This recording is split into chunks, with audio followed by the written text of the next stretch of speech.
Okay. तो हमने last class में किया था transistor as an amplifier. Okay, transistor के हमने कुछ बेसिक्स पढ़े थे, ट्रांजिस्टर की बायसिंग की थी।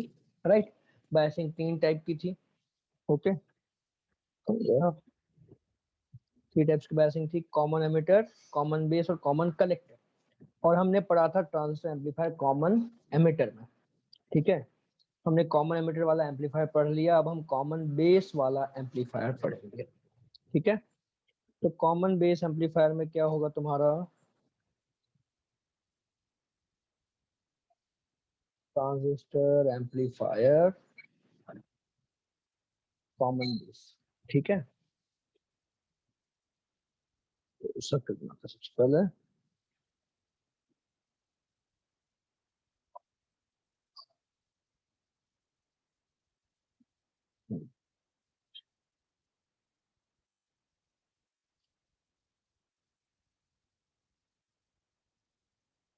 ये 3 टर्मिनल हो गए हमारे। ठीक है, और कॉमन बेस में हमारा इनपुट होता है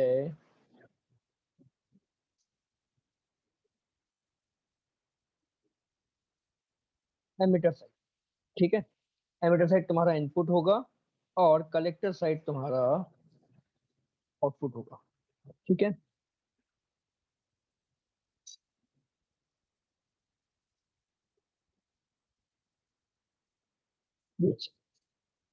बस उल्टा कर दिया।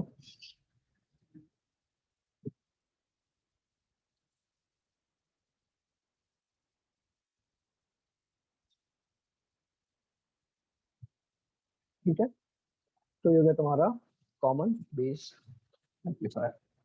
अब इसमें तुम्हारे करंट्स पहले बना देते हैं। तो करंट्स क्या बनेंगे तुम्हारा, ये बेस करंट फ्लो हो रहा है, यहाँ से कलेक्टर करंट फ्लो हो रहा है और यहाँ से एमिटर करंट निकलेगा। करेक्ट, ये तुम्हारा इनपुट साइड है और ये तुम्हारा आउटपुट साइड है। राइट, तो अब हमें करंट गेन कैसे मिलेगा, बहुत आसान है, तुम्हारा आउटपुट अपॉन इनपुट। तो आउटपुट का करंट IC है, इनपुट का करंट IE है। तो हम यहाँ पे नोट कर सकते हैं करंट गेन। ओके, कितना आएगा तुम्हारा, वो होगा output current upon input current. तो delta IC upon delta IE, और ये तुम्हारा किसके बराबर होता है, अल्फा, है ना। तो कॉमन बेस एम्पलीफायर में तुम्हारा करंट गेन अल्फा के बराबर होगा। Okay, second.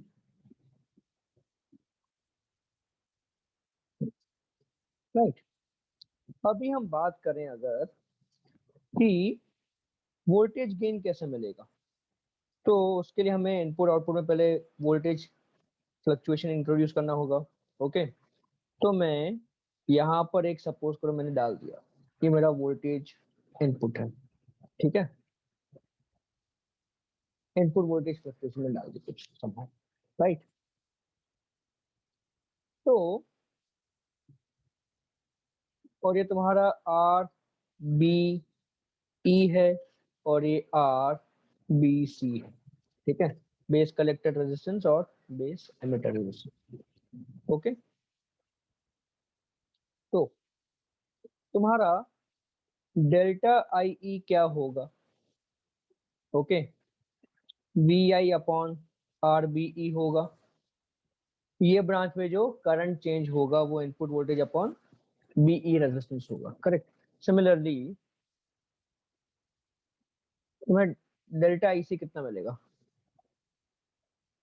Delta IC will be alpha times delta IE होगा, है ना। तो तुम्हारा alpha times VI upon RBE। फिर डेल्टा V आउटपुट कितना होगा, आउटपुट के अक्रॉस तुम्हारा वोल्टेज चेंज कितना होगा, तो वो डेल्टा IC इंटू RBC होगा, डेल्टा IC/RBC।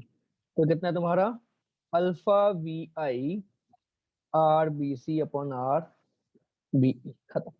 ओके, तो ये हमें वोल्टेज गेन मिल गया, ये सॉरी वोल्टेज मिल गया। तो वोल्टेज गेन कितना होगा,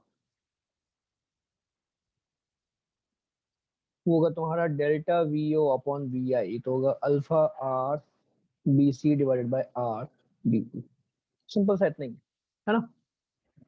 ये करंट गेन हो गया तुम्हारा, और ये तुम्हारा हो गया वोल्टेज गेन। ठीक है, दैट्स इट, अंडरस्टूड। कोई डाउट इसमें?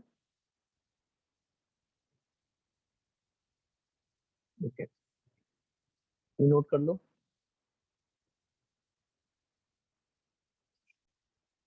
तो हम देखेंगे ट्रांजिस्टर एम्पलीफायर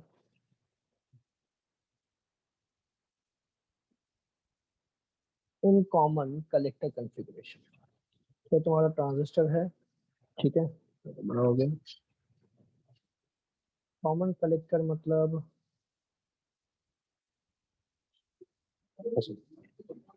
अब एरो ऊपर होगा, ठीक है। तो ये तुम्हारा इनपुट हो गया,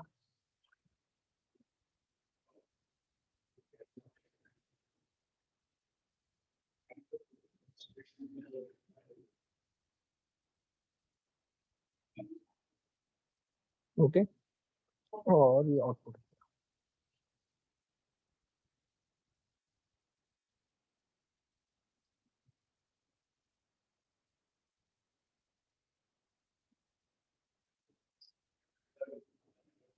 ठीक है। तो अब तुम्हारे करंट्स क्या बनेंगे यहाँ पे? आई सी, ये तुम्हारा आई बी, सॉरी ये आई ई है ऊपर वाला एमिटर, और यहाँ पे आई सी है, ठीक है। तो अभी तुम्हारा इनपुट कौन सा है, ये, और आउटपुट कौन सा है, इस तरफ, ओके। तो तुम्हारा करंट गेन क्या होगा?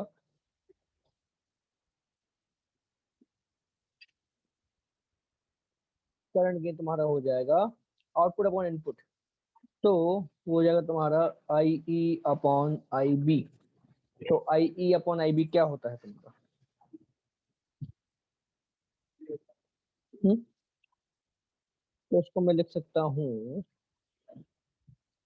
आई E upon I C divided by I B upon I सी।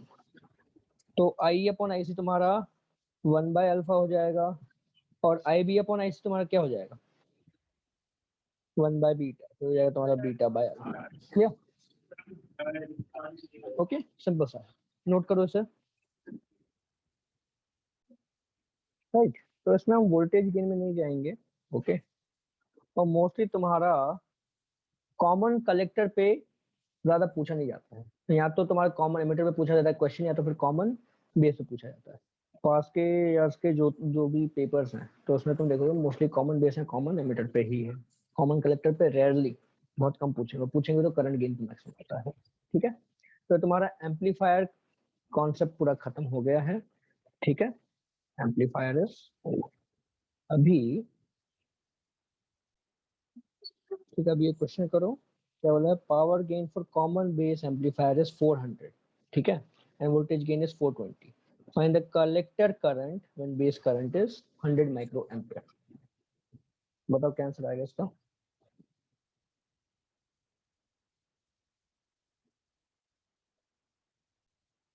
तुम्हारा 20 × -3 एम्पियर, लेट्स सी। तुम्हारा पावर गेन कितना होता है? Voltage gain into current gain, है ना। Power gain is voltage gain into current gain. तो हमें पावर गेन कितना दिया है? 400, और वोल्टेज गेन दिया है 420 इनटू करंट गेन। मुझे करंट गेन कितना मिलेगा?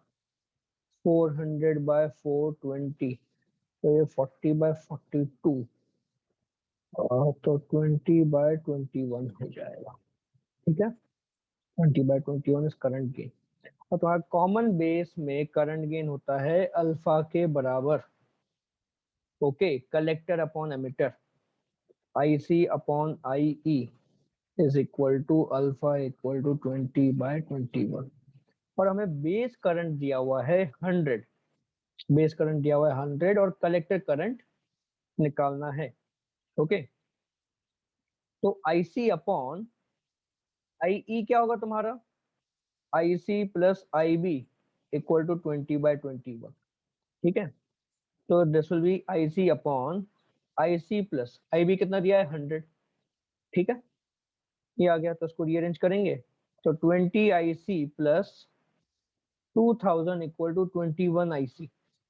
तो IC तुम्हारे पास कितना आ जाएगा 2000, और यहाँ पे यूनिट क्या दिया माइक्रो एम्पियर, तो 2000 माइक्रो एम्पियर यानी कि 2 मिली एम्पियर, ठीक है। दैट्स इट, सिंपल सा क्वेश्चन था। ओके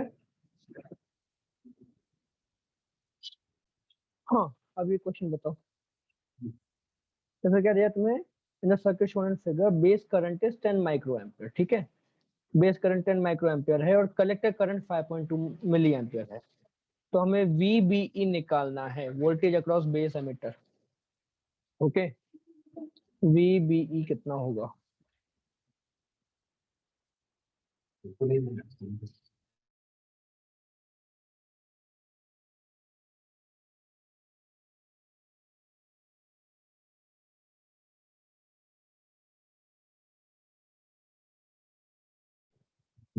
देखो, तो यहाँ पे तुम्हारा अर्थिंग किया हुआ है और ये एमिटर से कनेक्टेड है, तो एमिटर का वोल्टेज हम 0 मान सकते हैं, ठीक है। अब मैं यहाँ से मुझे बेस पे जाना है, तो मुझे कोई पाथ फॉलो करना है, मैं ये पाथ फॉलो करके जाऊंगा। ओके, तो मैं यहाँ बेस का वोल्टेज मुझे कैसे मिलेगा? बेस का वोल्टेज मुझे मिलेगा, यहाँ से शुरू करूंगा, तो ये इधर वोल्टेज 0 है, तो 0 प्लस मैं ये बैटरी क्रॉस किया, 5.5 वोल्ट मैंने गेन किया, बैटरी क्रॉस करने पे 5.5 वोल्ट गेन किया। फिर यहाँ से मैं इधर आया रजिस्टर में, तो ये रजिस्टर में मैं बेस करंट के डायरेक्शन में क्रॉस कर रहा हूँ, तो माइनस IB/RB। ओके, तो ये मुझे कितना आ रहा है 5.5 माइनस IB कितना दिया मेरे पास 10 माइक्रो एम्पियर, तो 10 इंटू 10⁻⁻6 एम्पियर, और RB कितना है 500 इंटू 10⁻3, ठीक है। तो मुझे कितना मिलेगा 1 2 3 और 6, तो ये पूरा 6 कट जाएगा, तो मुझे मिलेगा 0.5 वोल्ट। तो VBE कितना आएगा तुम्हारा, VB माइनस VE यानी कि 0.5 वोल्ट आ जाएगा। शाबाश, ओके राइट। तो इस टाइप के क्वेश्चन बन के आ सकते हैं, ये थोड़ा अलग क्वेश्चन था, एम्पलीफायर का नहीं था। ओके, फिर अब कुछ एनसीईआरटी के क्वेश्चन उठाते हैं।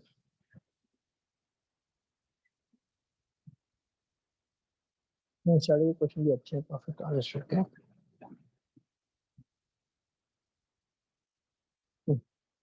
सबसे पहले तो ये थोड़ी पुरानी एनसीईआरटी है,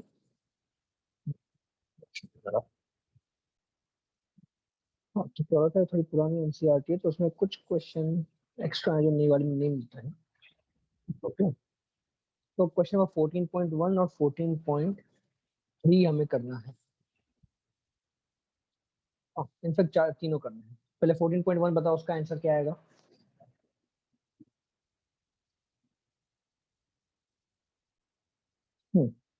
तो देखो, एन टाइप का पूछा है, तो एन टाइप में क्या होता है, इलेक्ट्रॉन्स मेजोरिटी होते हैं, होल्स माइनॉरिटी।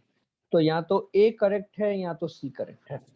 अब आगे क्या बोला है कि एन टाइप में ट्राईवैलेंट डोपेंट होता है, और यहाँ पे लिखा है पेंटावैलेंट। तो करेक्ट क्या है तुम्हारा, एन टाइप में पेंटावैलेंट डोपिंग होती है, तो ऑप्शन सी आ जाएगा। ओके, अब थर्ड क्वेश्चन करो। Third question actually fact based है, ये बस याद रखना है तुमको। देखो, सबसे पहली बात तो तुम्हारा सिलिकॉन और जर्मेनियम वो दोनों सेमीकंडक्टर की तरह यूज होते हैं, और carbon can not be use as a semiconductor, क्योंकि कार्बन का बैंड गैप ज्यादा होता है। तो इन सारे ऑप्शन में कार्बन का बैंड गैप सबसे ज्यादा किस में है? एक तो ऑप्शन ए में है, और दूसरा ऑप्शन सी में है, ठीक है।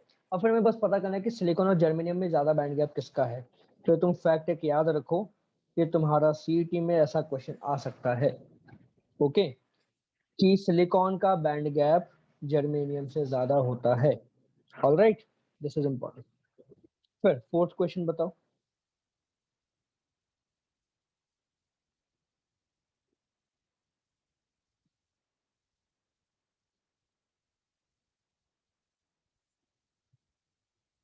फोर्थ क्वेश्चन में क्या है?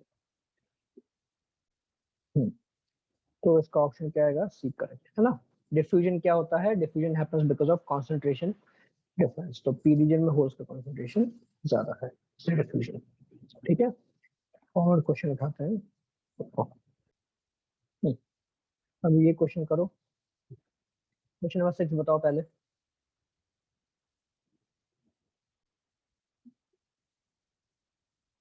तो ऑप्शन करेक्ट आएगा इसमें।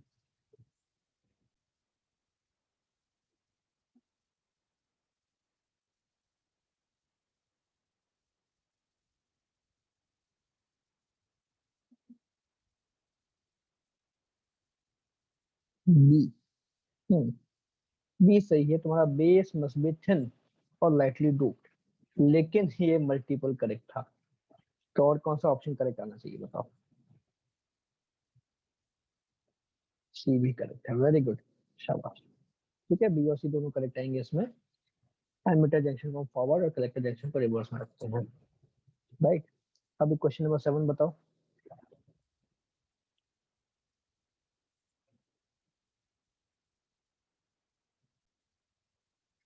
तो ये भी बस फैक्ट है, तुमको याद रखना होगा, ठीक है। इसका आंसर सी आएगा। अभी क्वेश्चन नंबर 8 देखो, इंटरेस्टिंग है, ये कर लेना ट्राई, एनसीईआरटी का ही है। ठीक है, क्वेश्चन नंबर 9 बताओ क्या होगा। क्वेश्चन नंबर 9,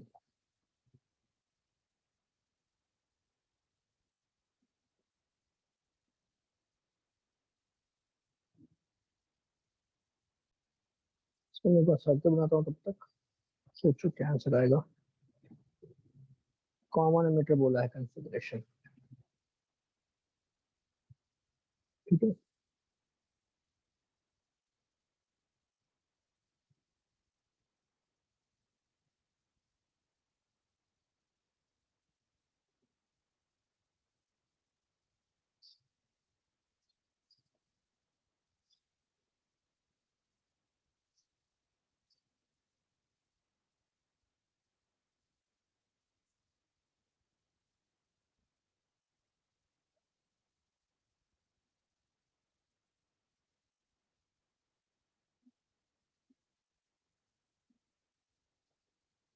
तो ये तुम्हारा आर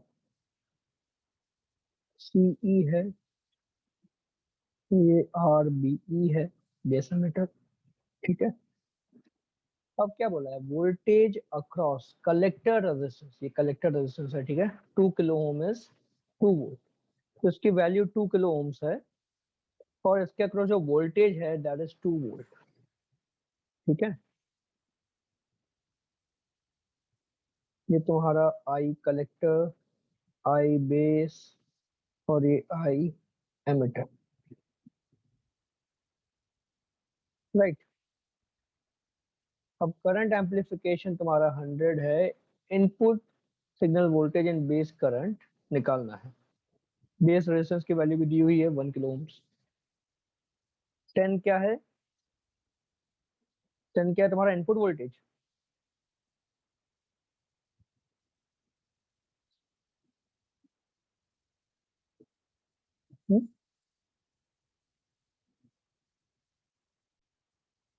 देखो इसमें क्या होगा, तुम्हारा इसके अक्रॉस वोल्टेज दिया हुआ है हमें, कितना दिया है, 2 वोल्ट, है ना। यानी कि आईसी आर सी ई तुम्हारा 2 वोल्ट के बराबर दिया है। तो आईसी कितना होगा, 2 volt by R C E, 2 volt by 2 kilo ohms, तो मुझे कितना मिलेगा, तो मुझे मिलेगा 1 मिली एम्पियर के बराबर, ठीक है। अभी तुम्हें क्या बोला है, करंट एम्पलीफिकेशन 100 है, ओके। तो आई सी अपॉन आई बी तुम्हारा 100 है, तो मुझे आई बी कितना मिलेगा, 1/100 मिली एम्पियर, हाँ, यानी कि 0.01 मिली एम्पियर, या फिर 10 माइक्रो एम्पियर, ओके। तो मुझे बेस करंट मिल चुका है कितना है, अब मुझे इनपुट वोल्टेज निकालना है, ओके। तो बेस रेजिस्टेंस कितना है तुम्हारा, 1 किलो ओम्स है, ओके। बेस रेजिस्टेंस तुम्हारा 1 किलो ओम्स है, तो इनपुट वोल्टेज हम निकाल लेंगे कैसे, इनपुट वोल्टेज मतलब बेसिकली बेस की साइड का वोल्टेज निकालना है, यहाँ पे इसमें ये मीनिंग बनेगा तुम्हारा, ठीक है। तो तुम्हारा आई बी आर बी ई लिखेंगे, तो होगा 10 इंटू 10⁻⁻6 एम्पियर। और बेस रेजिस्टेंस कितना दिया 1 किलो ओम्स, यानी कि 10⁻³ ओम्स। तो ये मिलेगा 10 इंटू 10⁻³ वोल्ट। ठीक है, इसमें चेक वंस।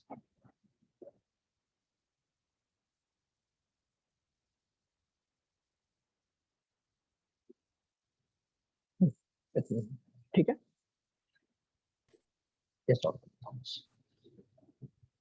तो तुम्हारे ट्रांजिस्टर एम्पलीफायर वाले क्वेश्चन हमने जनरल समझ लिए हैं। ट्रांजिस्टर के एक दो क्वेश्चन में और समझे। अभी हम पढ़ेंगे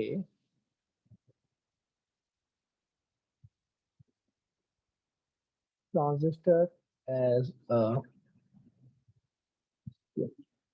ओके। तो इसमें हम अगेन कॉमन एमिटर कॉन्फ़िगरेशन में ही देखेंगे, वही तुम्हारा मोस्ट कॉमनली यूज होता है।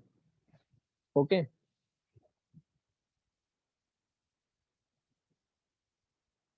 तुम्हारा कॉमन एमिटर कॉन्फ़िगरेशन है।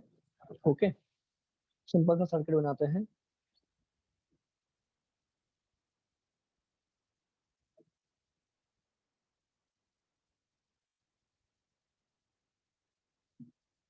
राइट, तो ये तुम्हारी वी बी बी है ना, और तुम्हारा आर बी ई है। निशान बनेगा। हम्म, तो ये बैटरी का बेस साइड का बायसिंग वोल्टेज है, और तुम्हारा आर बी ई है। ठीक है, और इधर में एक बना देता हूँ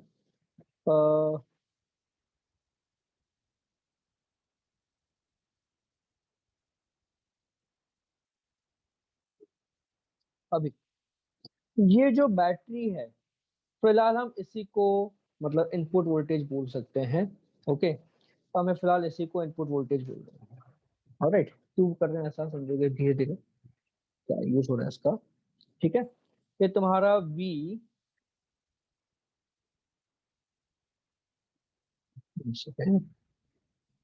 ये VCC और ये RCE, और इन दोनों पॉइंट्स के क्रॉस जो वोल्टेज बनेगा, अब हम उसको आउटपुट वोल्टेज बोलेंगे। ठीक है, और तुम्हारा पूरा आउटपुट वोल्टेज इन दोनों के अक्रॉस का होगा। इसको हम इनपुट वोल्टेज बोलेंगे, इसको आउटपुट वोल्टेज बोलेंगे। ठीक है, तो अब पहले हम करंट ड्रॉ करते हैं। एक सेकंड ने गड़बड़ कर दी ब्रांच में, ये यहाँ से स्टार्ट होगा। ठीक है,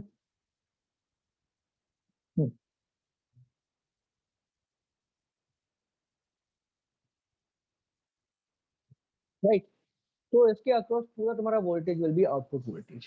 ठीक है, अभी पहले करंट बनाते हैं हम। तुम्हारा कलेक्टर करंट इधर जाएगा, बेस करंट इधर जाएगा, तो यहाँ से तुम्हारा एमीटर करंट निकलेगा। ठीक है, अब ध्यान से समझो। तुम्हारा इनपुट वोल्टेज कम ज्यादा करने पे बेस करंट चेंज होगा। ओके, मैं इनपुट वोल्टेज को कम करूंगा तो बेस करंट तुम्हारा कम हो जाएगा। ओके, तो हम नोट करते हैं, इनपुट करंट को अगर मैं डिक्रीज करता हूं तो बेस करंट भी डिक्रीज होगा। तो इसका मतलब है तुम्हारा कलेक्टर करंट भी डिक्रीज होगा, क्योंकि बेस करंट पे कलेक्टर करंट डिपेंड करता है ना। और इसका उल्टा भी होगा, अगर मैं इनपुट वोल्टेज बढ़ाता हूं तो बेस करंट बढ़ेगा तो कलेक्टर करंट बढ़ेगा। इसमें कोई डाउट?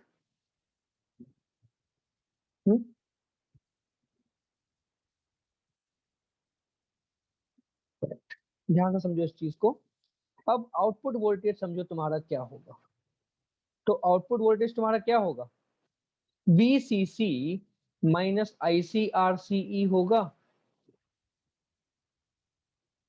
ओके, तो अब मुझे एक चीज बताओ, मैंने जब इनपुट वोल्टेज को बढ़ाया तो बेस करंट बढ़ा, बेस करंट बढ़ने से कलेक्टर करंट इंक्रीज होता है। तो फिर आउटपुट वोल्टेज तुम्हारा इंक्रीज हो रहा है या डिक्रीज हो रहा है? अगर मैंने इनपुट वोल्टेज बढ़ाया, ओके, अगर मैंने इनपुट वोल्टेज को बढ़ाया तो तुम्हारा आउटपुट वोल्टेज बढ़ेगा या कम होगा?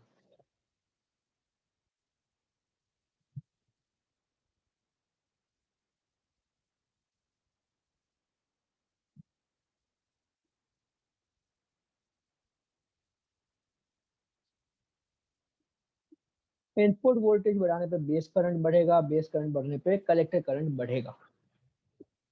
कलेक्टर करंट बढ़ेगा, गड़बड़ कर दी तुमने। कलेक्टर करंट बढ़ेगा, यहाँ पे माइनस साइन है, ये तो कांस्टेंट है,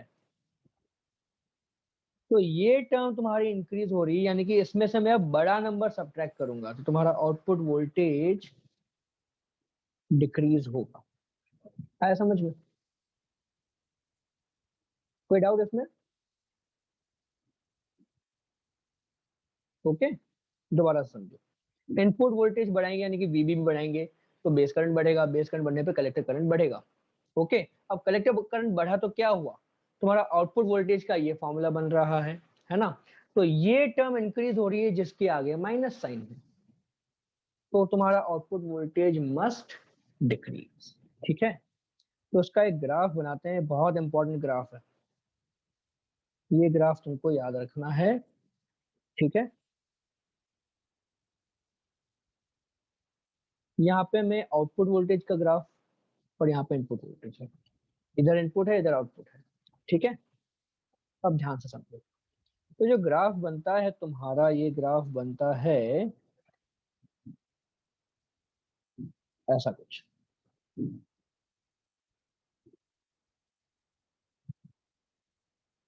ठीक है, ये ग्राफ ऐसा बनता है। इस ग्राफ को मैं 3 रीजन्स में डिवाइड कर सकता हूँ। ठीक है, तो सबसे पहली बात, मैंने अगर इनपुट वोल्टेज बहुत कम रखा, ओके, इनपुट वोल्टेज मैंने अगर बहुत कम रखा, तो output voltage, sorry, input voltage तुम्हारा बहुत कम है अगर, तो बेस करंट तुम्हारा ऑलमोस्ट जीरो होगा, कलेक्टर करंट ऑलमोस्ट जीरो होगा, तो ये टर्म नेग्लिजिबल होगी, तो आउटपुट वोल्टेज तुम्हारा ऑलमोस्ट वीसीसी के बराबर होगा। ठीक है, तो यहाँ पे मैं लिख देता हूँ almost equal to VCC. Alright, आया समझ में? इसमें कोई डाउट?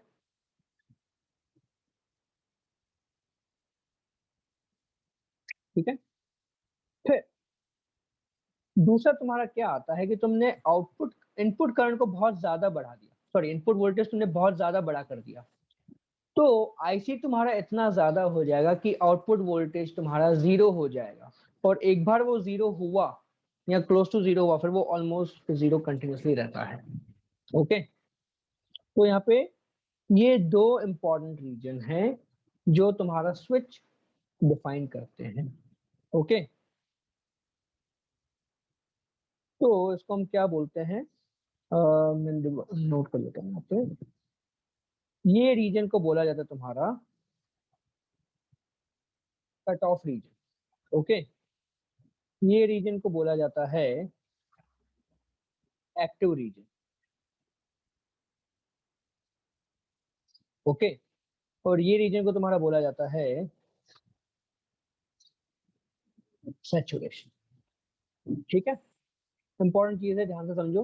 पहले ये चीज नोट करो, नोट करोगे, कॉपी करोगे तो इमीडिएटली समझ में आएगा। ठीक है, पहले इतना लिखो, फिर नीचे का ग्राफ बनाना।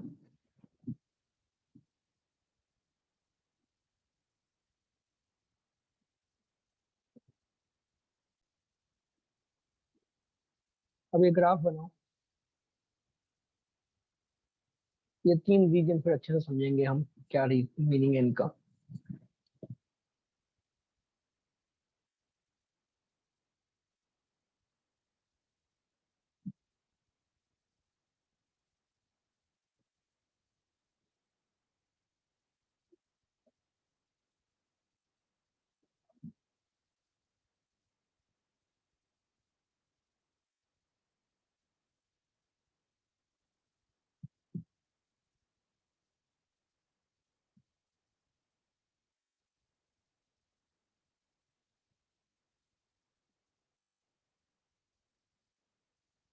ठीक है, अब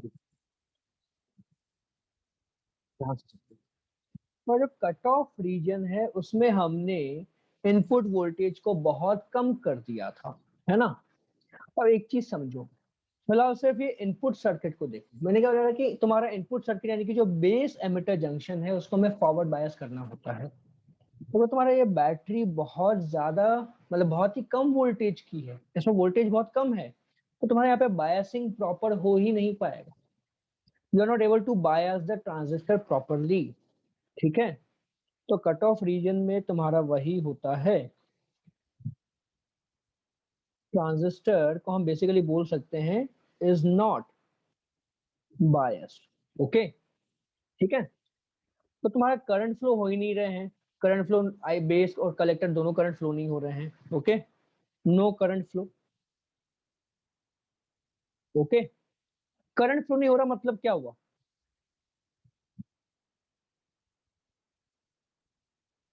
transistor is not conducting. Conducting मतलब बेसिकली उसमें करंट फ्लो ही नहीं रहा है। ठीक है, तो इसको हम क्या बोलते हैं, स्विच्ड ऑफ स्टेट।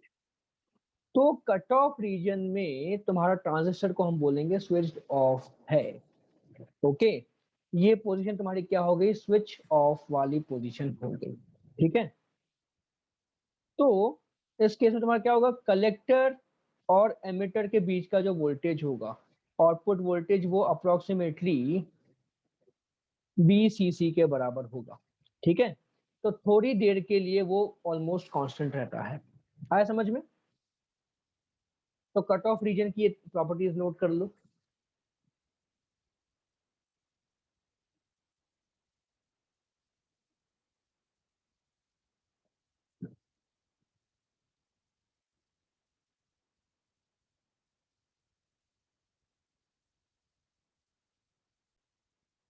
लिख लिया?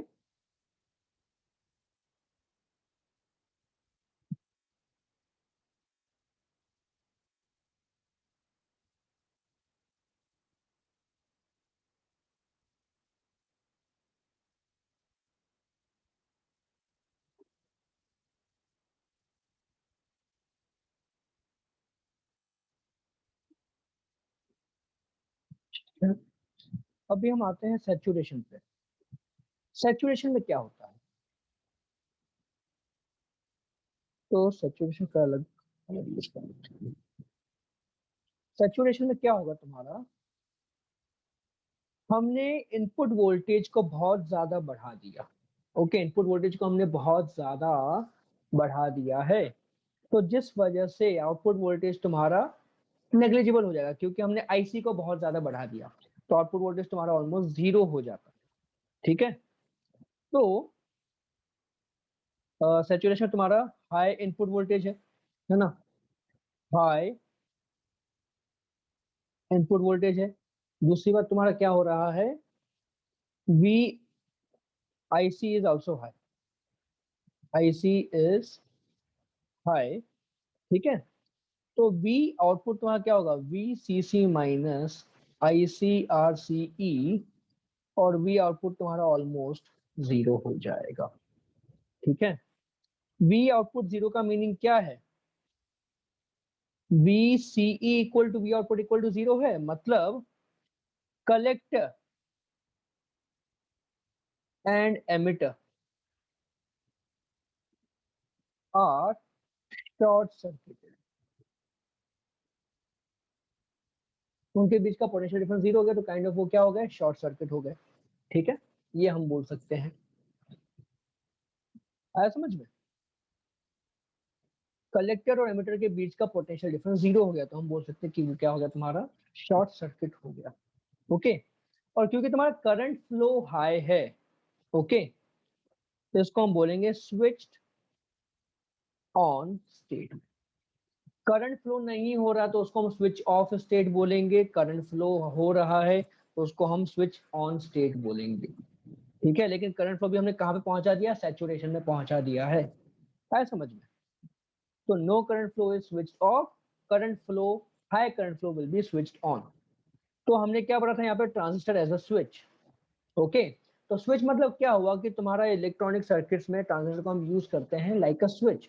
ओके, तो हमने अगर उसको ये रीजन में ट्रांजिस्टर को रखा तो करंट फ्लो सामने नहीं होगा, तो तुम्हारा आगे का सर्किट बंद हो जाएगा। ओके, और अगर हमने ट्रांजिस्टर को सैचुरेशन में लेके आ गए तो आगे के सर्किट में करंट फ्लो होने लगे तो वो सर्किट तुम्हारा आगे वाला स्विच ऑन हो जाएगा। तो इलेक्ट्रॉनिक्स में मतलब ऑटोमेटिक इंटरनल स्विच बनाने होते हैं, तो उसके लिए हम ट्रांजिस्टर का यूज करते हैं। तो उसको हम किस में यूज करते हैं? कट ऑफ और सैचुरेशन रीजन में। ठीक है, तो सैचुरेशन रीजन की ये प्रॉपर्टीज नोट करो।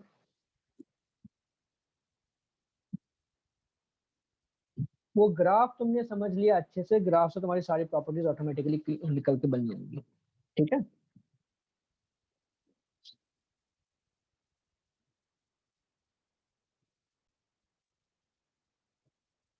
ओके। तो हमने कट ऑफ रीजन समझा, सैचुरेशन रीजन समझा। ओके, और तुम्हारा एक्टिव रीजन में क्या होता है? ग्राफ ऑलमोस्ट लीनियर होता है। तो हम एक्टिव रीजन का लिख लेते हैं। एक्टिव रीजन में ऑलमोस्ट लीनियर ग्राफ।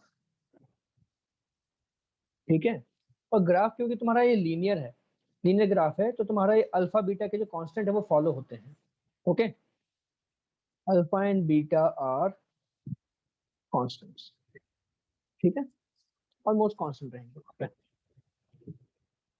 ये रीजन में तुम देखो, इनपुट वोल्टेज कितना भी बढ़ाओ, तुम्हारा आउटपुट वोल्टेज चेंज नहीं हो रहा। ओके, क्योंकि वहां पे तुम्हारा सर्किट सैचुरेशन में आ जाता है, वहां पे तुम्हारे पे अल्फा और बीटा के रिलेशन हम यूज नहीं कर पाते हैं। ठीक है, तो एक्टिव रीजन का ये प्रॉपर्टी बनता है। ओके, अभी हमने स्विच किस में यूज करते हैं? स्विच की तरह हम ट्रांजिस्टर को कब यूज करेंगे? उसको या तो कट ऑफ रीजन में रखेंगे या सैचुरेशन में रखेंगे। While using transistor as a switch, हम उसको एक्टिव रीजन में नहीं रखते हैं। ठीक है, तो एक्टिव रीजन की ये प्रॉपर्टी बस नोट कर लो and then we will go forward.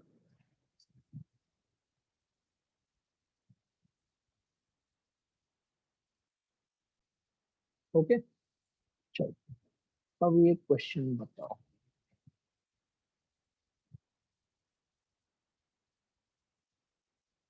Transistor is used as a switch in option A active region. हाँ, सेम क्वेश्चन जो तुम अभी पूछ रहे हो, ये सोचो। कट ऑफ रीजन या option C saturation region, option D all of above. बताओ क्या आएगा?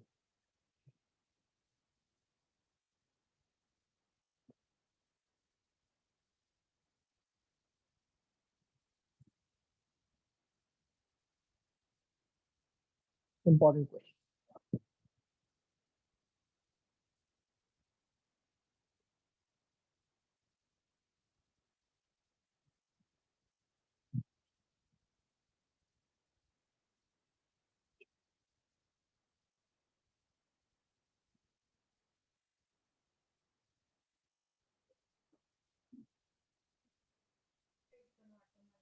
नोट कर से बताओ, इंपॉर्टेंट क्वेश्चन है, क्या आएगा इसका answer?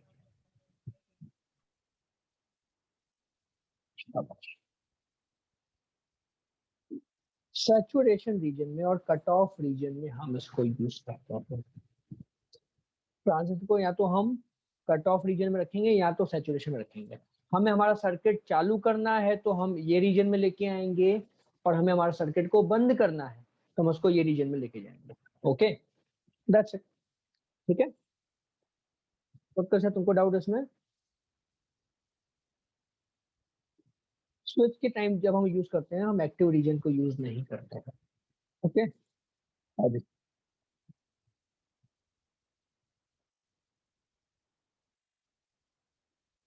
Transistor is used as an amplifier in. अब बताओ।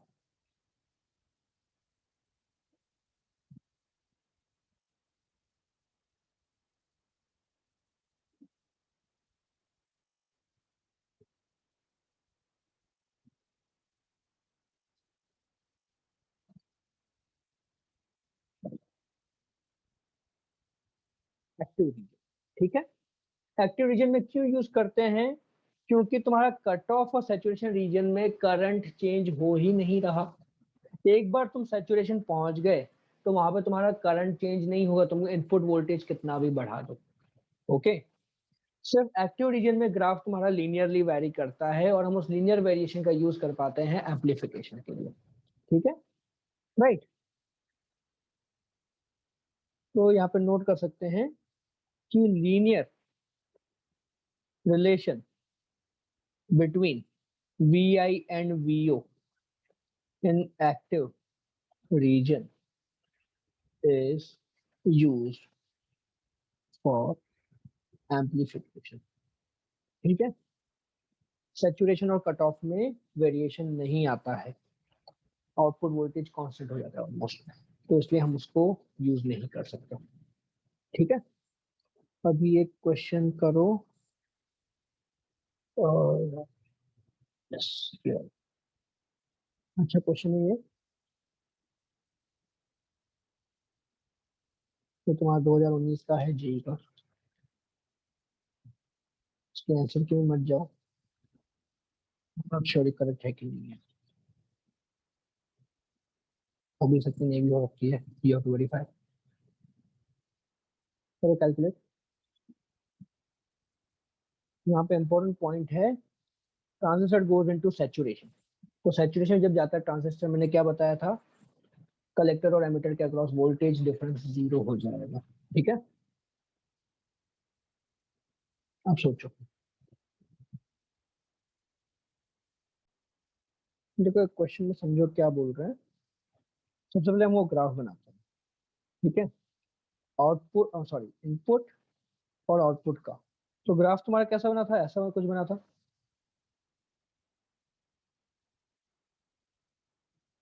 ठीक है, तो ये तुम्हारा एक्टिव रीजन है ना, ये है तुम्हारा एक्टिव रीजन, और यहाँ पे तुम्हें मिल रहा है सैचुरेशन।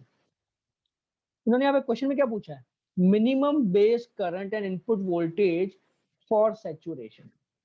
तो तुम्हारा इनपुट वोल्टेज की बहुत सारी वैल्यूज पे सैचुरेशन है, लेकिन उसमें मिनिमम वैल्यू क्या है, ये।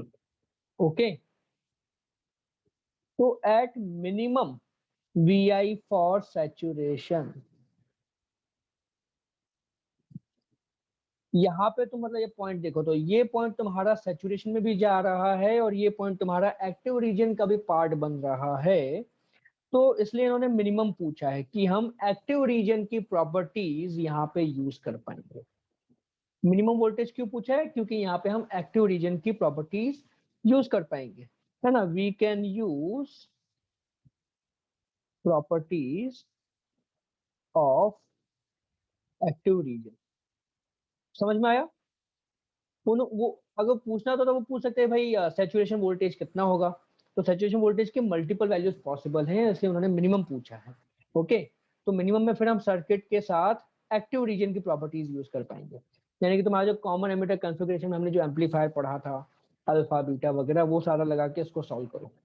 तो अब सोचो और बताओ क्या आएगा इसका आंसर।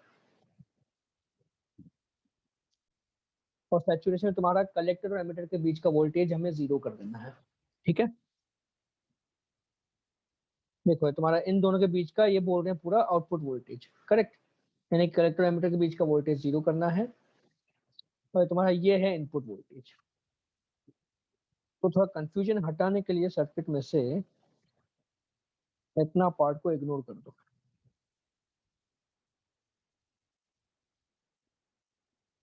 ठीक है, इतना पार्ट इग्नोर कर दो, बाकी बच्चे हुए सर्किट को बस स्टडी करो। ये नोट कर लो पहले नीचे का।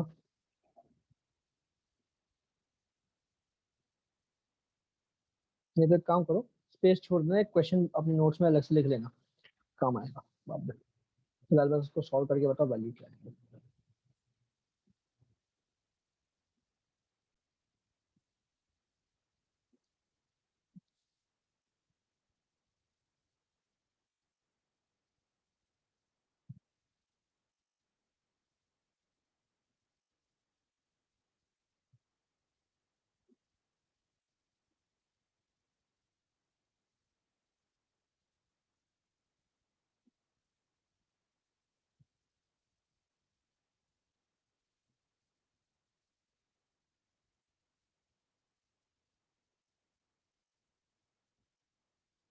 ठीक है, बताओ कैसे करना है।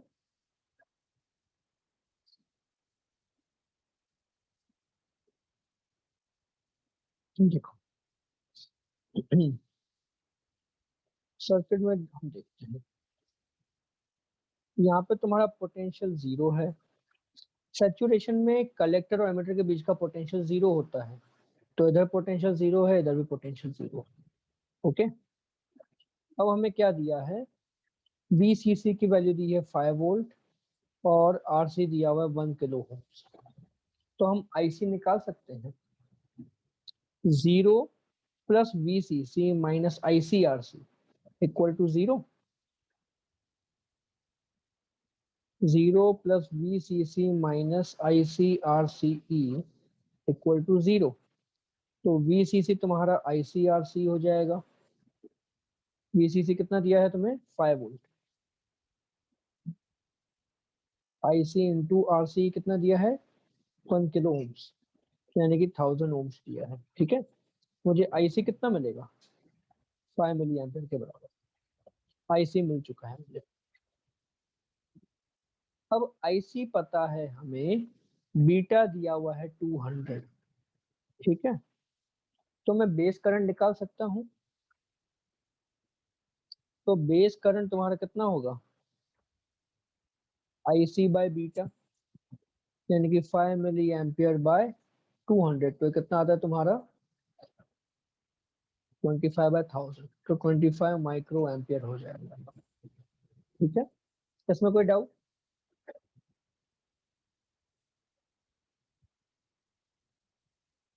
हमने पहले यहाँ से हमने KVL लगा के IC निकाल दिया, फिर बीटा के थ्रू हमने IB निकाल दिया, है ना। मैंने क्या बताया था कि हम अभी ये पॉइंट पे हैं, तो हम एक्टिव रीजन की प्रॉपर्टीज यूज कर पाएंगे, तो वही कर रहे हैं। तो बेस करंट पूछा है, बेस करंट 25 माइक्रो एम्पियर, तो ऑप्शन बी करेक्ट है। ठीक है, अब इनपुट वोल्टेज पूछा है, eight which transistor will go into saturation. मैंने क्या बताया था, इनपुट वोल्टेज तुम्हें VBB लेना है। ओके, इनपुट वोल्टेज क्वेश्चन में भी दिया हुआ है तुमको, यहाँ पे input voltage is VBB, right. Question में भी मेंशन किया हुआ है VI इज VBB। तो आ, हाँ, यहाँ पे देखो VBE दिया है 1 वोल्ट, तो इन दोनों के बीच का वोल्टेज दिया है तुम्हें 1 वोल्ट के बराबर। यहाँ पे तुम्हारा वोल्टेज है 1, तो 0 + VBB - IBRB equal to 1। Okay, 0 + VBB - IBRB equal to 1। तो VBB कितना होगा तुम्हारा, 1 + IBRB। तो 1 + IB कितना है, 25 माइक्रो एम्पियर, यानी 25 × 10⁻⁶ एम्पियर, 10⁻⁶। और RB कितना दिया है, 100 किलो ओम्स, तो 100 × 10⁻³ तो कितना होगा तुम्हारा, ये हो जाएगा तुम्हारा 1 + 2.5 यानी कि 3.5 वोल्ट। ओके, तो वो भी वैल्यू मिल गई हमें, 3.5 वोल्ट आ गया। Clear, option B would be the answer. कोई डाउट इसमें।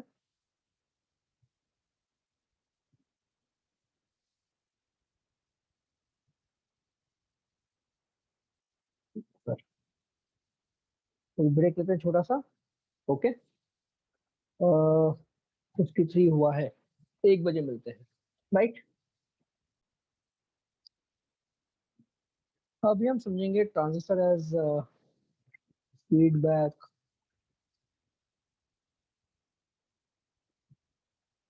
एम्पलीफायर। ओके, फीडबैक ऑसिलेटर बोलते हैं, सॉरी एम्पलीफायर, फीडबैक ऑसिलेटर।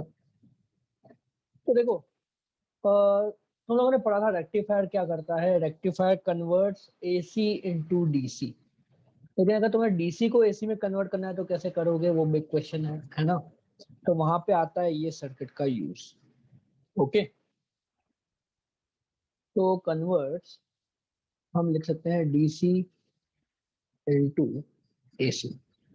तुम लोगों ने पढ़ा होगा इन्वर्टर, है ना। इन्वर्टर पढ़े होंगे, और इन्वर्टर में तुमने दो चीजें पढ़ी होंगी, मतलब कभी गूगल करना, इन्वर्टर तुम्हारे दो टाइप के आते हैं। एक आता है तुम्हारा नॉर्मल इन्वर्टर आता है, एक दूसरा आता है तुम्हारा साइन वेव इन्वर्टर। तो साइन वेव इन्वर्टर बेसिकली क्या करेगा, वो जो आउटपुट जनरेट कर रहा है, वोल्टेज आउटपुट है ना, वो साइन फंक्शन होगा, यानी कि तुम्हारे जो एसी सप्लाई आता है पावर स्टेशन से उसको मैच करेगा। हमने एसी चैप्टर में पढ़ा था कि तुम्हारे जो वोल्टेज होते हैं साइन वेव के होते हैं, है ना। तो साइन वेव इन्वर्टर बेसिकली तुम्हें साइन वेव जनरेट करके देगा, तो उसकी आवाज कम आएगी। Regular inverter proper sine wave नहीं होता है, तो उसमें आवाज बहुत आती है, नॉइज बहुत रहती है। बट साइन वेव इन्वर्टर थोड़ा ज्यादा स्मूथ रहता है, प्रॉपर साइन वेव क्रिएट करता है, तो उसमें आवाज नहीं आती है। ओके, तो ये फीडबैक ऑसिलेटर भी कुछ वैसा ही काम कर रहा है, ये कन्वर्ट कर रहा है डीसी को एसी में, और जो आउटपुट निकलेगा that should be a sine wave. Okay, तो समझो कैसे काम करेगा। हम इसको ऑब्वियसली कॉमन एमिटर कॉन्फ़िगरेशन में यूज करेंगे, है ना। कॉमन एमिटर कॉन्फ़िगरेशन में, और जहां से छोटा होता है, तो पहले मैं कॉमन एमिटर का सर्किट बना लेता हूँ। ओके, तो सर्किट कैसा बनता है।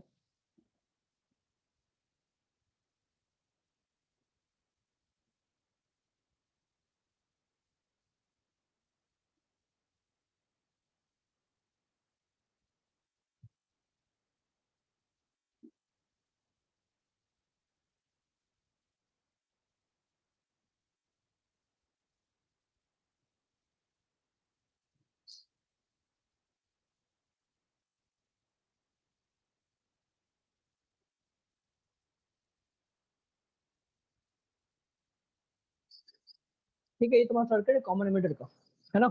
एम्पलीफायर सर्किट है, बेसिक एम्पलीफायर सर्किट है। ठीक है, तो अब समझो ध्यान से क्या होगा।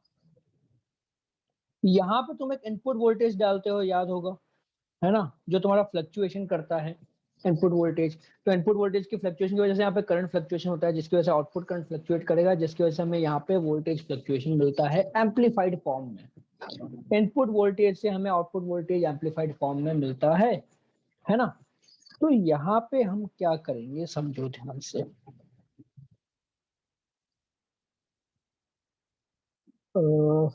इधर हमें सर्किट में लगाना है एलसी ऑसिलेटर। सबसे पहले हम इसको हटा देते हैं। ठीक है, यहाँ पे मैं क्या करूंगा, एक एलसी ऑसिलेटर लगाऊंगा। ये कैपेसिटर है, और सामने इसके इंडक्टर है।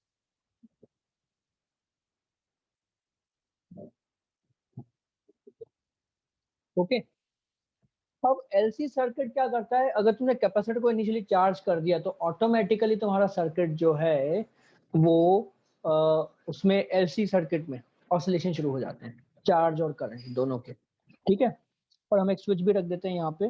ठीक है, एक स्विच रख देते हैं ताकि हम सर्किट को कभी भी ऑन ऑफ कर सकें। ठीक, यहाँ पर एक स्विच है, ये तुम्हारी बायसिंग बैटरी इनपुट सर्किट या आउटपुट सर्किट।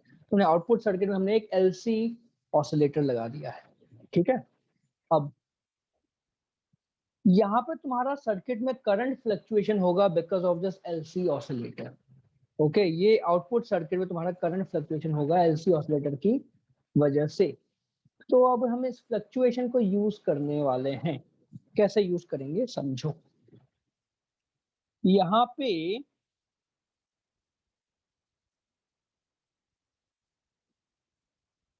मैंने एक लगा दिया, आयरन कोर लगा दिया, समझो मैंने यहाँ पे लगा दिया आयरन कोर। ठीक है, और मैंने यहाँ पर एक और लूप कनेक्ट कर दी। तो ये दोनों लूप में म्यूचुअल इंडक्टेंस होगा। क्यों, क्योंकि ये जो तुम्हारा इंडक्टर है ये मैग्नेटिक फील्ड जनरेट करेगा, वो मैग्नेटिक फील्ड आयरन कोर के थ्रू सीधे दूसरे इंडक्टर में पहुंचेगी। तो इन दोनों में म्यूचुअल इंडक्टेंस आएगा। इतना क्लियर है।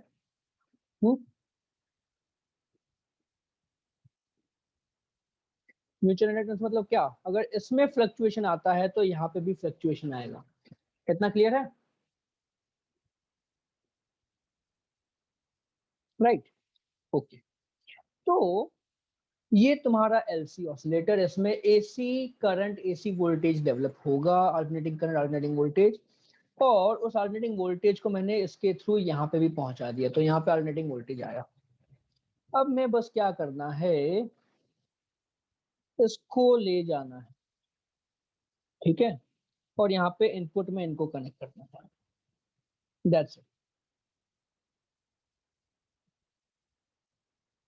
ठीक है।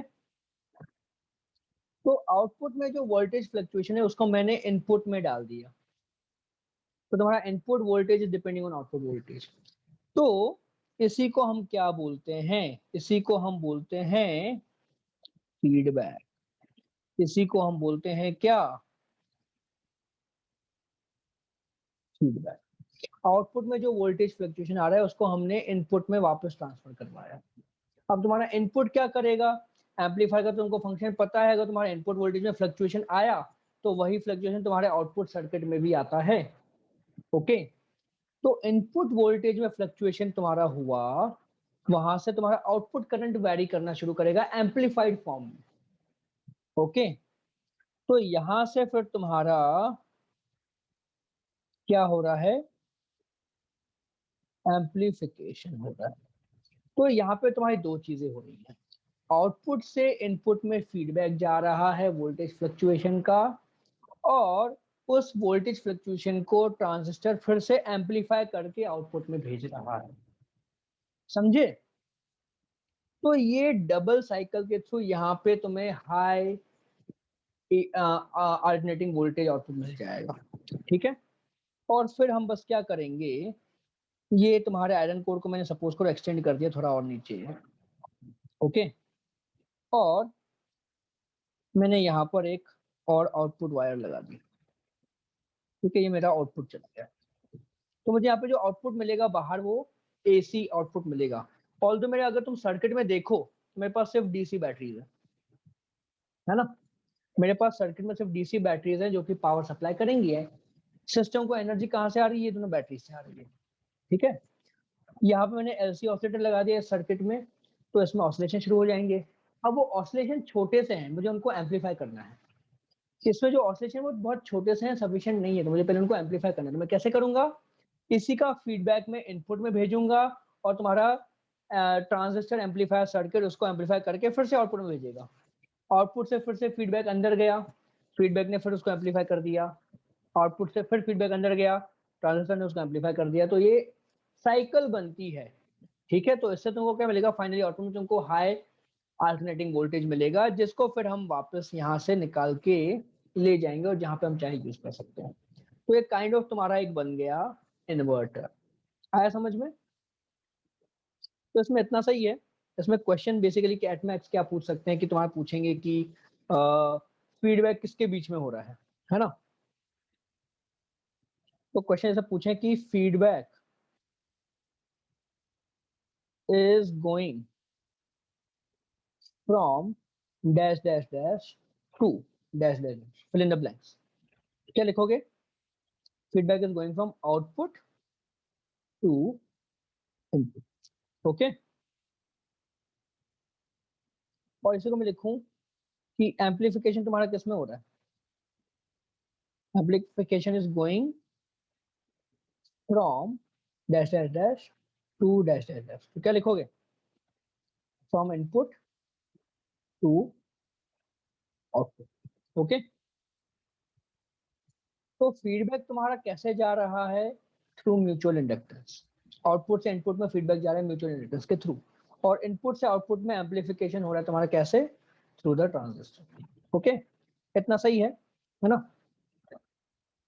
और ये मतलब एटमैक्स तुम्हारे बोर्ड एग्जाम में पूछेंगे, जेई में चांसेस कम है इसके आने के, एटमैक्स इसको सीटी में इसको दे सकते हैं ऑब्जेक्टिव के फॉर्म में, ठीक है। कोई डाउट इसमें, इसमें ज्यादा टाइम नहीं लगाते अपन, ठीक है। ये था तुम्हारा फीडबैक ऑसिलेटर। तो ये थी तुम्हारे ट्रांजिस्टर की कहानी खत्म, ओके। एक और चीज से बाकी है,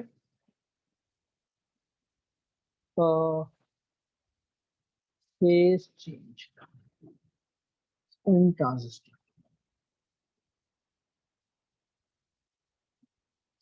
तो हमने एक चीज पढ़ी थी, अगर तुमको याद होगी, जब हमने ट्रांजिस्टर एज अ स्विच पढ़ा,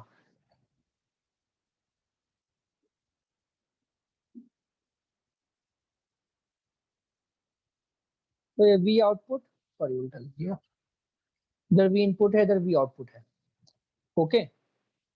तो फॉर कॉमन एमिटर कॉन्फ़िगरेशन, जब तुमने इनपुट वोल्टेज को बढ़ाया तो आउटपुट वोल्टेज कम हो रहा है, और इसका उल्टा जब तुम इनपुट वोल्टेज को कम करोगे तो आउटपुट वोल्टेज बढ़ रहा है। क्या है? When Vi increases, Vo decreases. When Vi decreases, Vo increases. Correct? ये चीज याद है ना? राइट। तो so if Vi is alternating voltage, okay, then Vo is inverted alternating voltage. समझ रहे हो ना? जब तुमने Vi को डिक्रीज किया तो Vo इंक्रीज हो रहा है, अगर तुम Vi को इंक्रीज कर रहे हो तो Vo डिक्रीज हो रहा है। तो उल्टा फंक्शन फॉलो कर रहा है। तो ग्राफ उल्टा कब चलता है? जब तुम्हारा फेज चेंज पाई का आ जाएगा। So output has phase difference of pi as compared to input. Okay, ये चीज नोट करो, इंपॉर्टेंट है बहुत। ऐसे भी डायरेक्ट क्वेश्चन आता है सिंपल सा सीईटी में, मेंस में भी आ सकता है बाई चांस।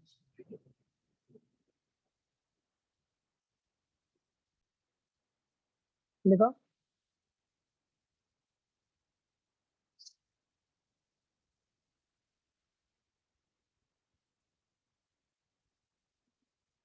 ठीक है, तो कॉमन एमिटर कॉन्फ़िगरेशन में तुम्हारा फेज चेंज पाई होता है। तो यहाँ पे इंपॉर्टेंट है कि कॉमन बेस एंड कॉमन बायस में डोंट शो फेज चेंज, उनके केस में फेज चेंज नहीं होता है।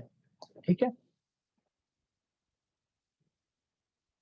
तो क्वेश्चन करते हैं, which of the following causes phase change between input and output? ठीक है, ऑप्शन ए है सीबी एम्पलीफायर, ऑप्शन बी है सीई एम्पलीफायर, ऑप्शन सी है सीसी एम्पलीफायर, ऑप्शन डी है नन। क्या आएगा ऑप्शन इसमें?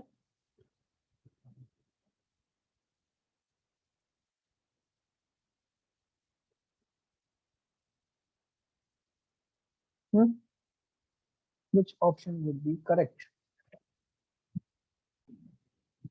इसका बी ऑप्शन। ठीक है, अभी एक लास्ट चीज, तुम्हारे ट्रांजिस्टर कैरेक्टरिस्टिक्स। ओके, हम कॉमन एमिटर के देखेंगे।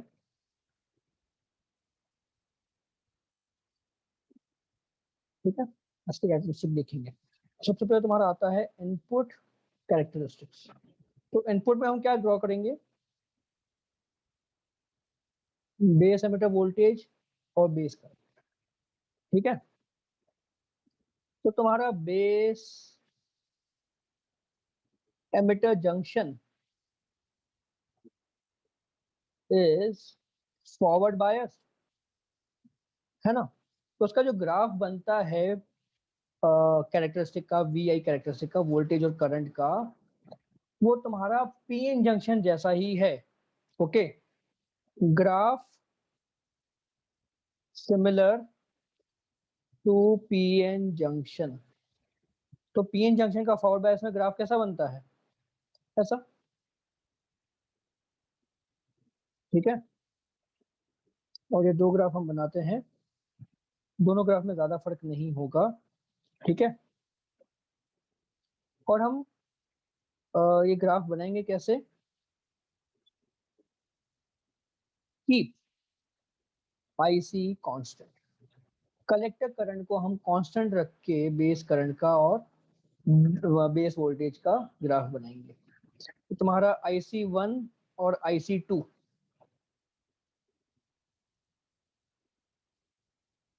तो ज्यादा IC2 IC1 से ज्यादा होगा, ठीक है, तो ऐसा ग्राफ बनेगा तुम्हारा, दैट्स इट। ऑलराइट, ओके, तो ये तुम्हारा ट्रांसफर कैरेक्टरिस्टिक। चलो एक मिस्टेक कर दी, यहाँ पे हम VCE को 500 रखते हैं, मैंने लिख दिया VCE।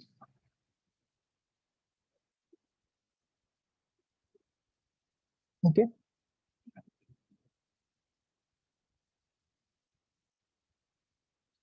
तो ये तुम्हारा VC2 जो है ये VCE1 से ज्यादा होगा। ओके,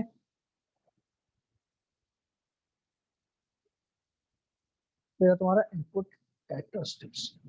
अभी आउटपुट कैरेक्टरिस्टिक कैसा बनेगा? तो आउटपुट कैरेक्टरिस्टिक्स में हम क्या करते हैं, ग्राफ बनाएंगे IC और VCE के बीच में, ठीक है। अब हम कांस्टेंट रखेंगे क्या, IV को कांस्टेंट रख के ग्राफ बनाएंगे। तुम्हारा ग्राफ कैसा बनेगा?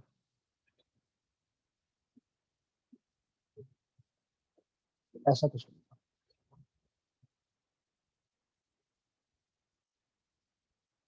ओके,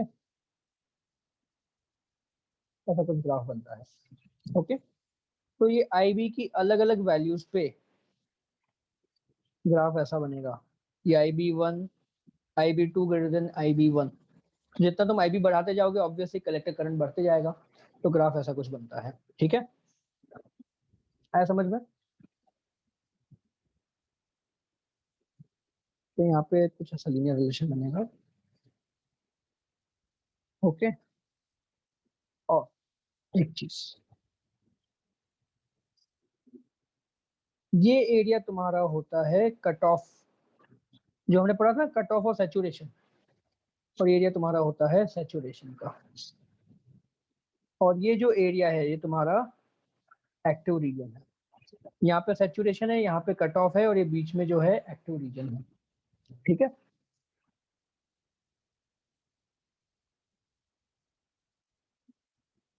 तो ये तुम्हारे इनपुट और आउटपुट कैरेक्टरिस्टिक होता है।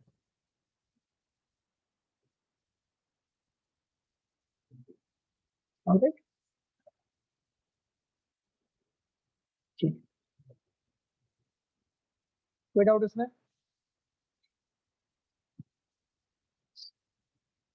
तुम्हारा क्वेश्चन बन के आ सकता है कि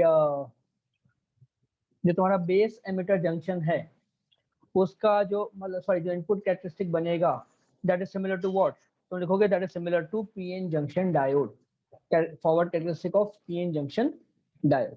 okay, input characteristic is similar to PN junction diode, right. अभी क्वेश्चन करते हैं।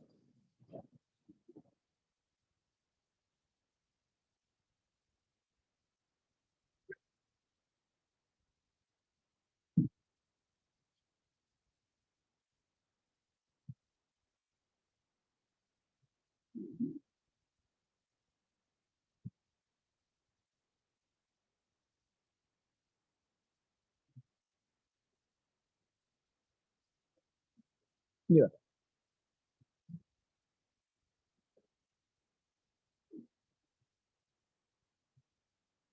which option is correct इसमें?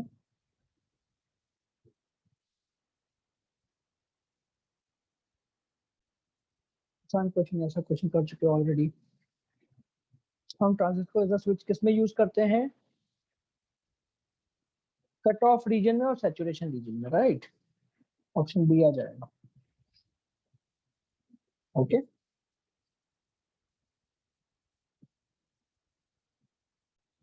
ठीक है। अभी हम कुछ स्पेसिफिक डायोड्स देखेंगे तुम्हारे, है ना। सबसे पहले तुम्हारा आता है फोटो डायोड्स होता है, ओके। तो अभी हम आते हैं एलईडी पे, लाइट एमिटिंग डायोड पे, ठीक। तो क्या होता है इसमें, लाइट एमिटिंग डायोड तुम्हारा क्या होता है बेसिकली, तुम इसको करंट सप्लाई करोगे डायोड को तो वो लाइट एमिट करेगा। तो ऐसा होगा कैसे? सबसे पहले बार इसको ले लेते हैं हम, ये फॉरवर्ड बायस्ड होगा, ठीक है, this will B forward biased. तो तुम्हारा यहाँ पे डायोड बनाते हैं हम, ये पी जंक्शन है, ये एन जंक्शन है,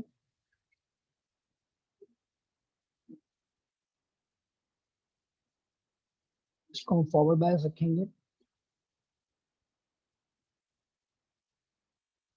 ओके।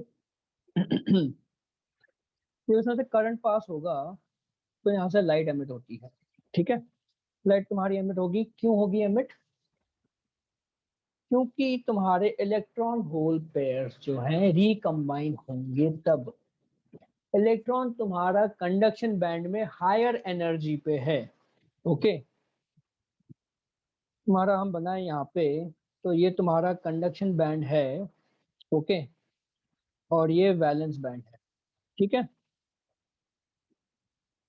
दोनों के बीच का बैंड गैप Eg होगा। ये तुम्हारा कंडक्शन बैंड है, ये वैलेंस बैंड है। तो जब इलेक्ट्रॉन तुम्हारा कंडक्शन बैंड से वापस वैलेंस बैंड में जंप करेगा, यानी कि वो वापस किसी होल के साथ कंबाइन होगा, उस समय एनर्जी रिलीज होगी in the form of light, okay. समझ गए? ये नोट कर लेना। When electron jumps from conduction band to valence band and recombines with a hole, it releases energy, okay, it releases energy। और ये energy in the form of photon release होगी, obvious है ना, बोर्स मॉडल में तुम लोगों ने सीखा हुआ है, यही होता है सब कुछ। तो अब क्वेश्चन ये बनता है कि हमें ये लाइट चाहिए विजिबल रीजन में। तो विजिबल रीजन में हमें कब मिलेगी? जब तुम्हारी जो बैंड गैप है वो विजिबल लाइट के कंपैरिजन में होनी चाहिए, है ना। तो ये तुम्हारा जो रेड कलर की लाइट कब निकलती है? रेड कलर की लाइट निकले तुम्हारी जब तुम्हारा जो बैंड गैप है वो अराउंड 1.8 इलेक्ट्रॉन वोल्ट का होता है, ओके। और ब्लू कलर की लाइट कब निकलेगी? तो तुम्हारा जो बैंड गैप है वो अराउंड 2.1 इलेक्ट्रॉन वोल्ट का होता है। तो हमारा जो सेमीकंडक्टर है उसमें जो बैंड गैप बन रहा है वो अराउंड इसके आसपास होना चाहिए, ठीक है। और एक इंपॉर्टेंट पॉइंट है कि हेविली डोप्ड होता है, तुम्हारा जो पी और एन साइड होगी वो हेविली डोप्ड होगी, सो दैट हेविली डोपिंग से तुम्हें क्या मिलेगा? बहुत सारे तुमको रिकॉम्बिनेशन होते हुए मिलेंगे, ओके। ये बेसिक आइडिया है तुम्हारी एलईडी के। इतने इंपॉर्टेंट पॉइंट नोट कर दिए, बस खत्म। एलईडी समझ गए? बोर्ड से पूछेंगे right a paragraph on LED, इतने पॉइंट्स लिख दोगे काफी है, फुल मार्क्स आ जाएंगे, ओके। कोई डाउट इसमें?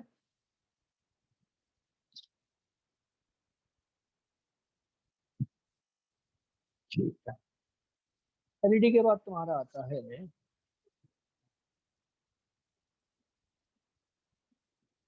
फोटो डायोड और सोलर सेल आते हैं, ठीक है। तो फोटो डायोड और सोलर सेल दोनों लगभग एक जैसे ही काम करते हैं, ठीक है। बस फोटो डायोड में सबसे पहले हम बात करें तो क्या होगा?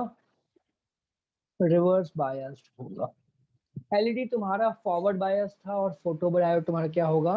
रिवर्स बायस्ड होगा, ओके। अभी इसमें हम क्या करते हैं?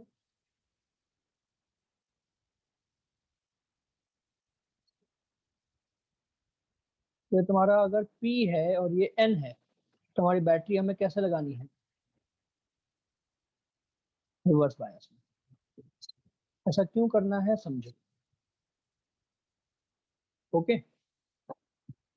तो रिवर्स बायस में क्या होगा? करंट फ्लो ऑलमोस्ट जीरो होगा, no current in reverse bias, ठीक है। और तुम्हारा यहाँ पे होगा डिप्लीशन रीजन। ये क्या है? तुम्हारा डिप्लीशन रीजन है ना, ओके। और डिप्लीशन लेयर में तुम्हारी इलेक्ट्रिक फील्ड किधर होती है? डिप्लीशन लेयर में इलेक्ट्रिक फील्ड तुम्हारी पी से एन की तरफ होती है, एन से पी की तरफ होती है, बताओ। पी टू एन या एन टू पी?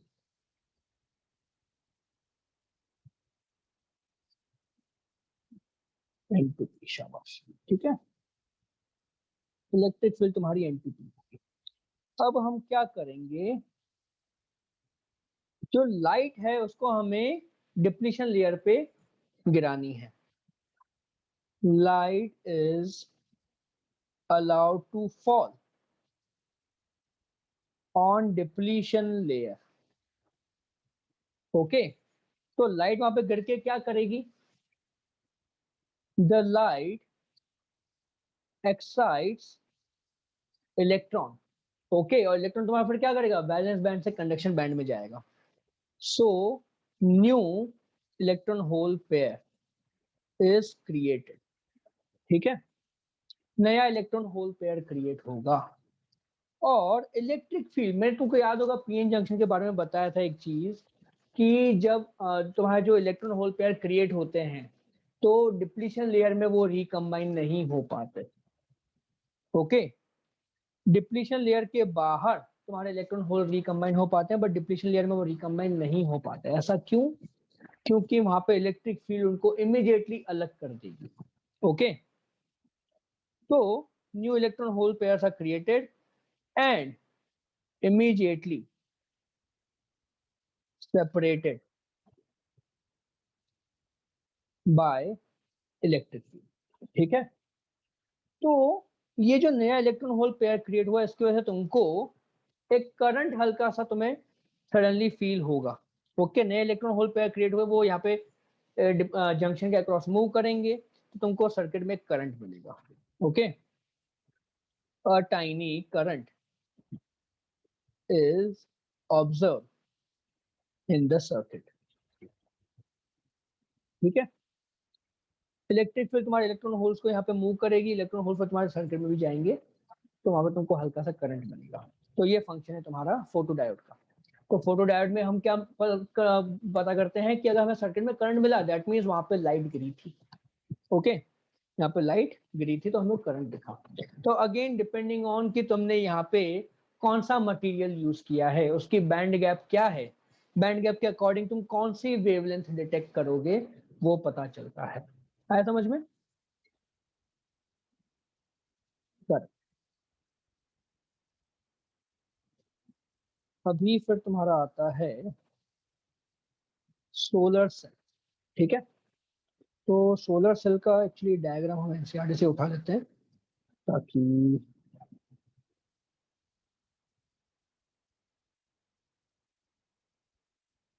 थोड़ा ड्रॉ करने से बच जाओ।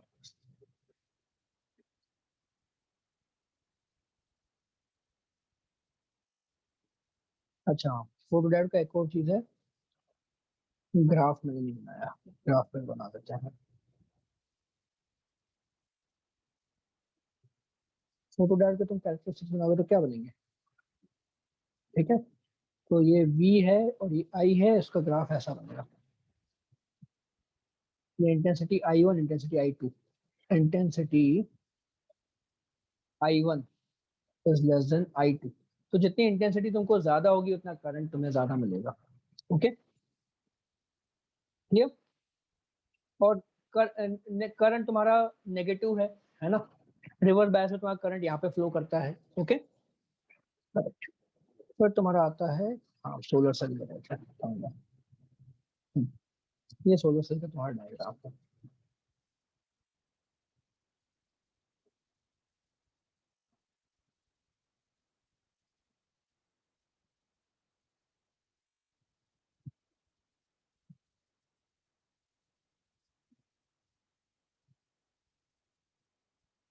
सोलर सेल में तुम्हारा क्या होता है, यहाँ पे ऊपर तुम्हारी एन वाली लेयर होगी और नीचे पी वाली लेयर होगी।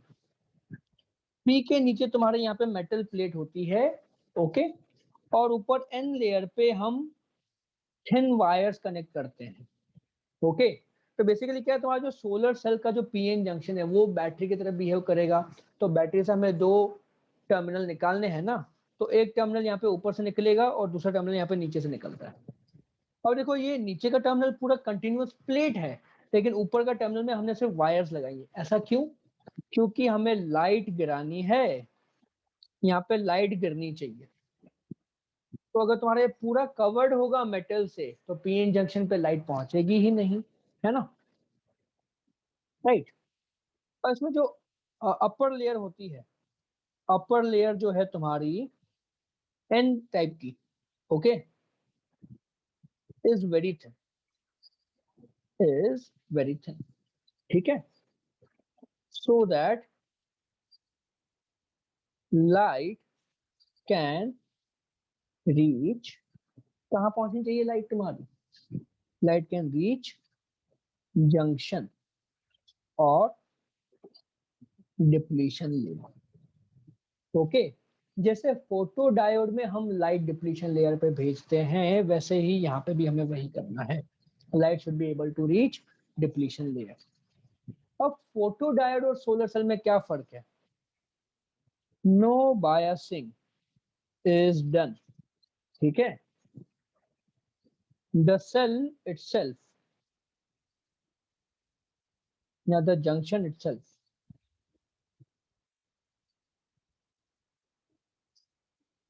would generate वोल्टेज, ठीक है, समझे, हमारा जो जंक्शन है वो खुद वोल्टेज जनरेट करेगा। अब होगा क्या, अगेन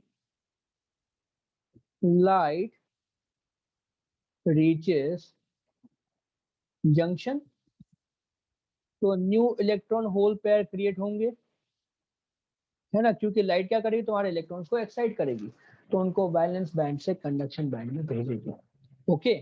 और इलेक्ट्रिक फील्ड इन डिप्लीशन लेयर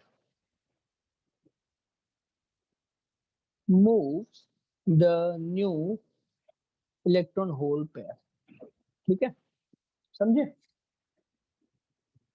राइट।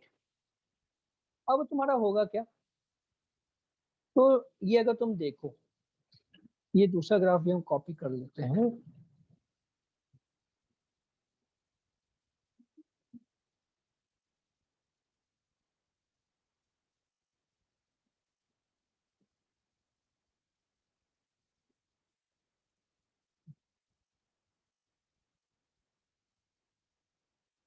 है ना, तो यहाँ पे देखो, तुम्हारा जो इलेक्ट्रॉन यहाँ पे क्रिएट होगा, सबसे पहले तुम्हारी इलेक्ट्रिक फील्ड इधर की तरफ बनी हुई है ना, तो इलेक्ट्रॉन तुम्हारा इधर जाएगा, होल तुम्हारा इधर जाएगा, तो करंट फ्लो तुम्हारा इस तरह से होगा, आया समझ में, ओके।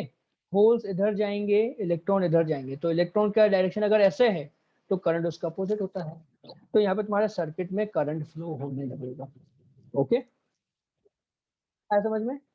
और अगेन एक और चीज तुम्हारी, क्योंकि करंट ऐसे नहीं जा रहा, उल्टा जा रहा है, तो तुम्हारा kind of reverse bias current यानी कि नेगेटिव करंट होगा, लेकिन करंट तुम्हारा यहाँ से निकल के इधर जा रहा है ना, तो इसलिए हम इसका ग्राफ भी ऐसे बनाते हैं, ओके। तो तुम्हारा सोलर सेल का आईवी कैरेक्टरिस्टिक ऐसा बनेगा, ये ग्राफ बना देना, बस खत्म, ठीक है। जब वोल्टेज जीरो हो जाएगा तो तुम्हारे यहाँ पे शॉर्ट सर्किट बोलेंगे, शॉर्ट सर्किट मतलब यहाँ पे कोई रेजिस्टेंस नहीं है, तुमने पी और एन जंक्शन को डायरेक्टली कनेक्ट कर दिया, ठीक है। और अगर तुमने पी और एन जंक्शन को ओपन कर दिया, यहाँ पे कोई करंट फ्लो नहीं हो रहा है, तो इसके अक्रॉस एक पोटेंशियल डिफरेंस रहेगा, वो पोटेंशियल डिफरेंस तुम्हारा ओपन सर्किट वोल्टेज रहेगा, क्लियर है, ओके, इतना सा ग्राफ है, ठीक है। तो तुम्हारे तीन स्पेशल डायोड हो गए, एलईडी हो गए, फोटो डायोड हो गया और सोलर सेल हो गया। LED, photo diode, solar diode में, सोलर सेल में फॉरवर्ड बायस कौन सा होता है, रिवर्स बायस कौन सा होता है, तो अगर मैं क्वेश्चन लिखूं, मैच द फॉलोइंग, ओके, यहाँ पे तुम्हारा ए है सोलर सेल, बी है फोटो डायोड और सी है एलईडी, और इधर यहाँ पे तुम्हारा पॉइंट वन है no biasing, okay, point two है फॉरवर्ड बायस और पॉइंट थ्री है रिवर्स बायस। तो मैच करो कॉलम्स, क्या बनेगा बताओ, एक थ्री बी का वन सी का टू, गड़बड़ कर दी, सोलर सेल में नो बायसिंग होती है। फोटो डायोड तुम्हारा रिवर्स बायस होता है और एलईडी तुम्हारा फॉरवर्ड बायस। ठीक है,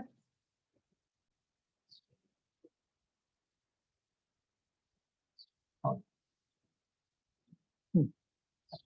अब देखा था फोटो डायोड रिवर्स बायस। ठीक है, नोट्स तुम्हारा ध्यान रखो। Right,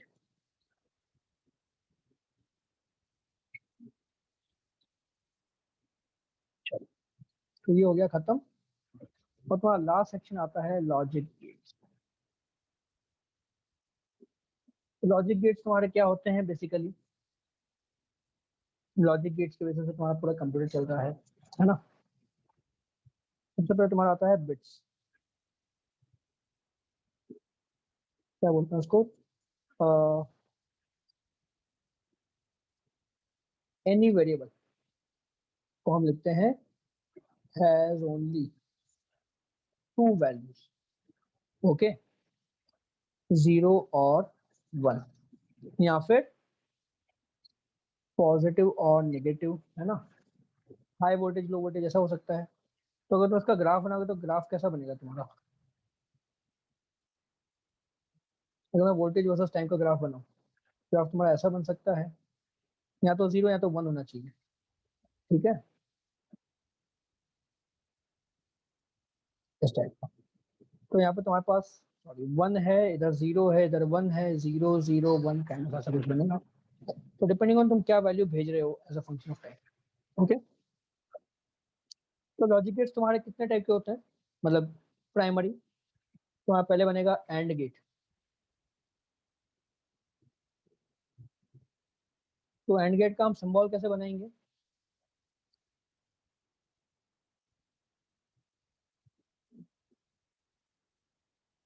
D. ठीक है, ये तुम्हारा ए बी और ये आउटपुट है तुम्हारा वाई। ठीक है, तो एंड गेट मतलब क्या है, उसको मैथमेटिकली लिखते हैं y equal to A B, A into B. अगर तुम्हारा a की वैल्यू वन है, b की वैल्यू वन है, तब जाके y वन होगा, अदरवाइज नहीं होगा। तो मैं यहाँ पे बनाऊं ए बी वाई, तो ये क्या है तुम्हारा, इसका ट्रुथ टेबल है, पता ही है ये टर्म ट्रुथ टेबल क्या होता है ना। तो जब a जीरो बी जीरो तो y जीरो होगा, जब a वन है b जीरो तब y जीरो होगा, ये जीरो वन ये जीरो दोनों वन होंगे तब जाके y वन होगा। यानी कि दोनों का वन होना जरूरी है, इसलिए हम उसको बोलते हैं एंड गेट। अगर दोनों वन है तब ही तुम्हारा आउटपुट वन होगा। ओके, फिर तुम्हारा और गेट। और गेट में क्या होता है तुम्हारा, ऐसा सिंबल बनेगा। ठीक है, और गेट में या तो ए या तो बी करेक्ट होना चाहिए, तो तुम्हें आउटपुट पॉजिटिव मिलेगा। तो इसको हम क्या लिखते हैं, y equal to A plus B. ये और गेट का सिंबल है, मैथमेटिकल फॉर्मूला है। ठीक है, तो टेबल क्या बनेगा, ए बी वाई। तो अगर दोनों जीरो हैं तो आउटपुट जीरो, अगर कोई भी एक वन है तो आउटपुट वन मिलेगा, और दोनों वन है तब भी आउटपुट वन होगा। ठीक है, यह है समझ में। तो एंड गेट और गेट। फिर आता है तुम्हारा नॉट गेट। तो नॉट गेट मतलब क्या है बेसिकली? ओके, नॉट गेट का मतलब है अगर ये पॉजिटिव ये वन है तो ये जीरो होना चाहिए, और अगर ये जीरो तो ये वन होना चाहिए। मतलब अगर इनपुट तुम्हारा यस है तो आउटपुट नो होना चाहिए, अगर इनपुट नो है तो आउटपुट यस होना चाहिए। ठीक है, तो मैं यहाँ पे लिखता हूँ y इक्वल टू ए बार। बार लगा दिया मतलब उसका मीनिंग है, तो ये जीरो ये वन है तो ये उल्टा हो जाएगा यहाँ पे आउटपुट, वन और जीरो होना चाहिए। ठीक है, ये नॉट हुआ। कोई डाउट इसमें? ओके, एंड गेट और गेट नॉट गेट। फिर तुम्हारे मिक्स आते हैं नैंड गेट। मतलब क्या, एन मतलब नॉट एंड। ओके, इसको हम क्या लिख सकते हैं, नॉट तो एंड का अपोजिट जो होगा वो नॉट बनेगा, सॉरी नैंड बनेगा। तो इसको हम ड्रॉ कैसे करते हैं, डी बनाएंगे, डी मतलब एंड हुआ, उसके आगे हमने गोला लगा दिया तो वो नॉट हो गया। ओके, तो तुम्हें यहाँ पे y क्या मिलेगा, एंड गेट का सिंबल होता है ए बी, उसका बार, और ये तुम्हारा यहाँ पे मैथमेटिकल रिलेशन अब याद रखो, ये हो जाएगा तुम्हारा a बार प्लस b बार के बराबर। पर इसको भी हम ट्रुथ टेबल से प्रूव करेंगे कि ये तुम्हारा a बार प्लस b बार होता है। ठीक है, दोनों जीरो, एक कोई वन हुआ और फिर दोनों वन हुए। तो नॉट एंड मतलब क्या, एंड गेट तुम्हारा ये तीन सिचुएशन में जीरो था, लास्ट में वन था, तो जो नैंड होगा तुम्हारा इन तीन सिचुएशन में वन होगा, अदरवाइज जीरो। ठीक है, ओके। तो अब समझो, ए बार और बी बार का मीनिंग आ रहा है क्या यहाँ पे तुम्हारा, देखो। ओके, तो ए बार मतलब क्या, अगर तुम्हारा ए जीरो है तो ए बार वन होगा, तो ए जीरो है तो ए बार वन हो गया, तो तुम्हारा वाई वन मिल रहा है। ऐसे ही बी बार मतलब क्या, अगर बी जीरो है तो बी बार वन होगा, तो बी जीरो तुम्हारा इन दोनों केस में हो रहा है तो इन दोनों केस में वाई वन हो रहा है। ओके, सो ए बी का whole bar equal to A bar plus B bar. Okay, ये मैथमेटिकल फॉर्मूला याद रखो, ये तुमको बहुत यूजफुल रहेगा क्वेश्चन को जल्दी सॉल्व करने में। ओके, तुम्हारा अभी तो एक सिंपल सा सर्किट है, बाद में तुम्हें डिफिकल्ट लॉजिक गेट्स मिलेंगे तो उसमें तुमको यहाँ ये फॉर्मूला के थ्रू जल्दी सॉल्व होता है। ओके, फिर तुम्हारा आता है नॉर गेट। तो नॉर गेट क्या होता है तुम्हारा, नॉट और। ओके, सिंबल क्या बनेगा इसका, और गेट लगाओ, उसके आगे गोला लगाओ, तो तुम्हारा y क्या है, a प्लस बी का होल बार, तो यह तो तुम्हारा a बार b बार, यानी कि a बार एंड b बार मिलना चाहिए हमें। ओके, तो a b y, तो 0 0 1 0 0 1 1 1। अब और का अपोजिट लगाना है हमें, तो और में जीरो और तीन जगह वन था, तो अब यहाँ पे क्या मिलेगा तुम्हें, इधर वन मिलेगा और बाकी तीन जगह जीरो मिलेगा। तो यहाँ पे क्या तुम्हारा ए बार और बी बार दोनों ही वन होने चाहिए, यानी कि ए और बी दोनों ही जीरो होना चाहिए, तो ए और बी दोनों जीरो होंगे तब जाके तुम्हें आउटपुट वन मिलेगा, अदरवाइज तुम्हारा आउटपुट हमेशा जीरो रहेगा। ठीक है, तुम्हारा ए वन है इसलिए ए बार जीरो है, तो वाई जीरो हो गया। यहाँ पे बी वन है इसलिए बी बार जीरो होगा, तो वाई जीरो। अब यहाँ पे ए वन और बी वन, तो ए बार बी बार दोनों जीरो होंगे, तो तुम्हारा वाई जीरो मिला। तो ए प्लस बी का whole bar is equal to A bar B bar. Clear है, ओके। फिर तुम्हारा लास्ट में आता है एक्स और गेट, इसका मीनिंग हुआ एक्सक्लूसिव और, मतलब ओनली वन, ओनली ए और बी शुड बी वन, या तो ए वन हो या तो बी वन हो, दोनों वन होंगे तब भी गड़बड़ है। समझे, तो उसका पहले हम ट्रुथ टेबल बना लेते हैं। ट्रुथ टेबल कैसा बनेगा, तो ए बी और वाई 0 0 1 0 0 1 1 1, तो दोनों जीरो है तो जीरो रहेगा ऑब्वियसली। अभी कोई एक वन है तो वाई वन होगा, लेकिन अगर दोनों ही वन हो गए तो वाई शुड बिकम जीरो होंगे। ठीक है, why should become zero again. तो इसका तुम मैथमेटिकल सिंबल कैसे बनाओगे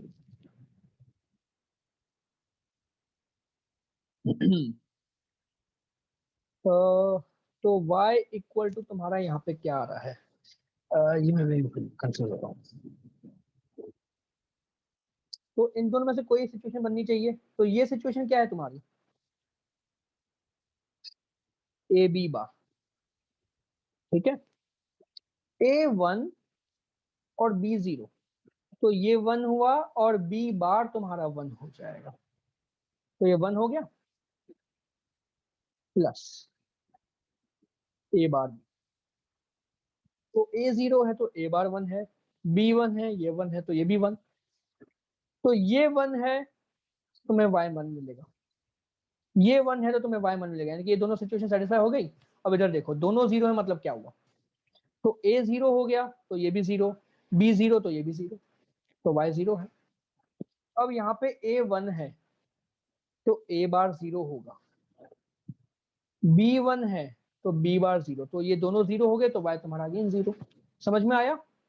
तो ये है तुम्हारा एक्स और। ओके, तो एक्स और का मैथमेटिकल फॉर्मूला ये बनता है तुम्हारा, करेक्ट। और इसका लॉजिक गेट हम कैसे बनाएंगे, तो इसका जो लॉजिक गेट बनता है ऐसा बनेगा, एक एंड गेट लगाओ, एक और गेट लगाओ, और यहाँ पे फिर से एंड गेट लगाओ, ठीक है। तो ये तुम्हारा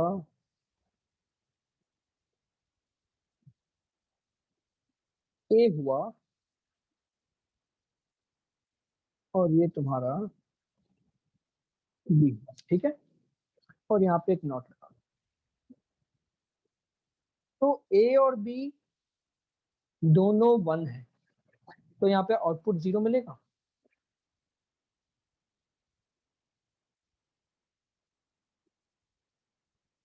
ए और बी दोनों 1 है तो आउटपुट 0 होगा, ठीक है।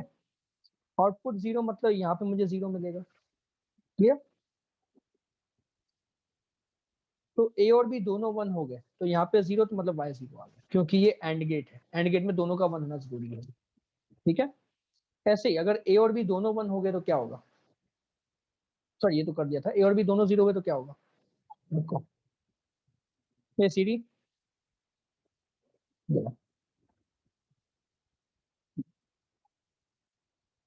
ए और बी दोनों 0 होंगे तो क्या होगा, ये दोनों 0 तो यहाँ पे 1 मिला, लेकिन यहाँ 0 गया, यहाँ 0 गया, तो यहाँ पे आउटपुट 0 आया, तो क्योंकि ये 0 है तो तुम्हें यहाँ पे आउटपुट 0 मिलेगा, ठीक है।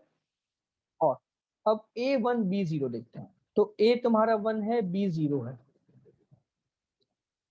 तो इधर का आउटपुट 0 होगा, क्योंकि दोनों में से कोई एक 0 है, लेकिन क्योंकि यहाँ पे नॉट लगा है तो इधर तुम्हें 1 मिलेगा। अब तुम्हारा ए 1 है तो ये और गेट है तो यहाँ पे तुमको 1 मिलेगा, तो ये 1 हो गया, ये 1 हो गया, आउटपुट 1। ऐसे ही same goes for the B, है ना। तो तुम्हारा एक लॉजिक गेट ऐसा बन सकता है, लेकिन हम दूसरा लॉजिक गेट इसके जैसा भी बना सकते हैं, कैसे, ए और बी बार बनाओ, ओके। तो तुम्हारा ए गया और ये बी बार गया,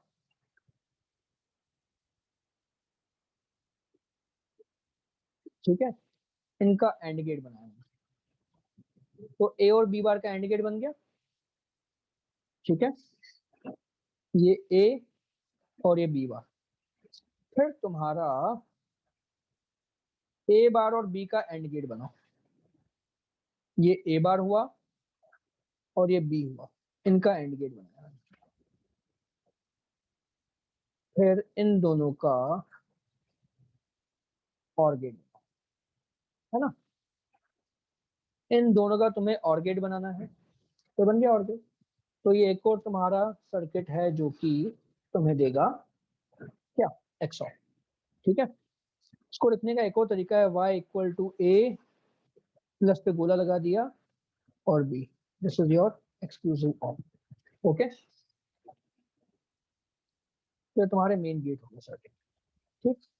अब एक क्वेश्चन करते हैं, क्वेश्चन के बाद कहानी खत्म करते हैं, ऑलराइट।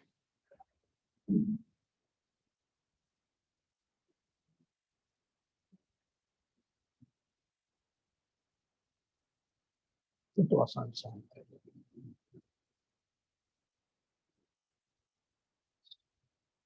तो पहले 15 करते हैं,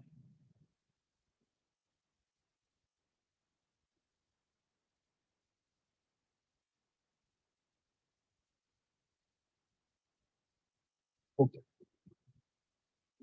You are given two circuits. Show that circuit A acts as OR gate. तो ये तुम्हारा OR गेट होना चाहिए, और circuit B acts as AND gate, ये प्रूव करना है, तो प्रूव करके दिखाते हैं। सबसे पहले ए को देखते हैं। तो मुझे यहाँ पे क्या बना हुआ है, और गेट बना हुआ है और उस पर नॉट लगा हुआ है।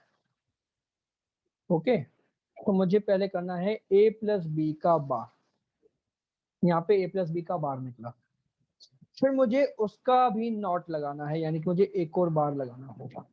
ओके, तो मैं ऐसा लिख देता हूँ। तो ये मेरा सर्किट है, उसकी मैंने इक्वेशन बनाई, अब मैं इसको सिंप्लीफाई करूंगा। तो ऊपर बार है और ए प्लस बी का बार कितना होगा, ए बार बी बार। ओके, अब ये यहाँ पे एंड हुआ, उस पे मैंने बार लगाया, तो ये बन जाएगा तुम्हारा ए बार का बार प्लस बी बार का बार। तो तुम्हारा क्या बन गया, ए प्लस बी। बार का बार फिर से ए बन जाएगा, और जब बार का बार फिर से बी बन गया, तो ये तुम्हारा क्या बना, ए प्लस बी बना, यानी कि ये तुम्हारा और गेट हो गया प्रूव। ठीक है, फिर हमें बी को प्रूव करना है कि वो एंड गेट है। तो यहाँ से ए बार गया, यहाँ से बी बार गया, सेम मेथड लगाना है। ए बार गया और बी बार गया, और इनका हमें और गेट, यानी कि ए बार प्लस बी बार। फिर उसका हमने वापस नॉट बनाया, तो एक और बार ऊपर जाएगा, तो ये तुम्हारा हो जाएगा ए बार बी बार का बार। इसका मीनिंग क्या हुआ, प्लस के ऊपर बार है, मतलब क्या, हमें इनको मल्टीप्लाई कर देना है, ए बार और बी बार को मल्टीप्लाई करना है, उन दोनों का बार लगाना है, तो बन जाएगा तुम्हारा ए बी। बन गया ये एंड गेट। ठीक है, this is your and gate. Clear. तो ऐसे ये क्वेश्चन हो लेते हैं, तो मुश्किल वाला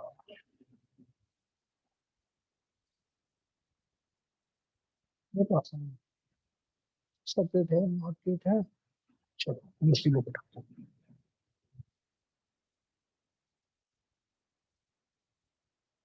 यस, यस।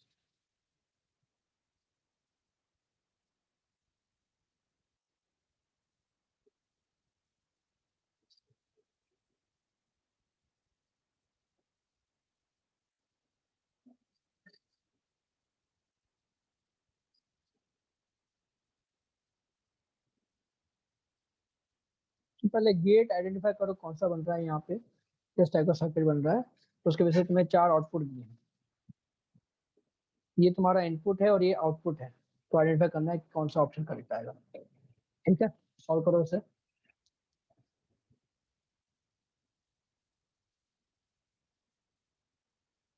बताओ कौन सा ऑप्शन करेक्ट है।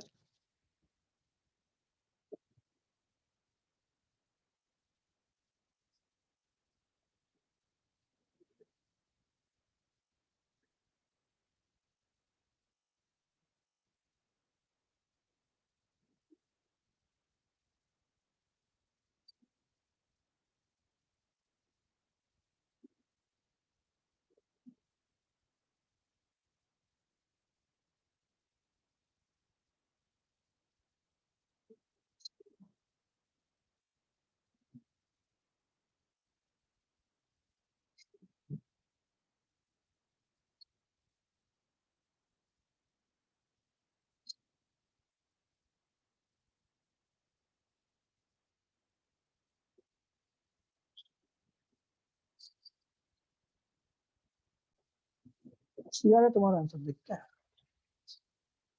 सबसे पहले हमें गेट पता करना है कैसा है। तो यहाँ से ए बार गया, यहाँ से बी बार गया, उनका और गेट है, फिर से एक और नॉट है, तो नीचे बनाते हैं ए बार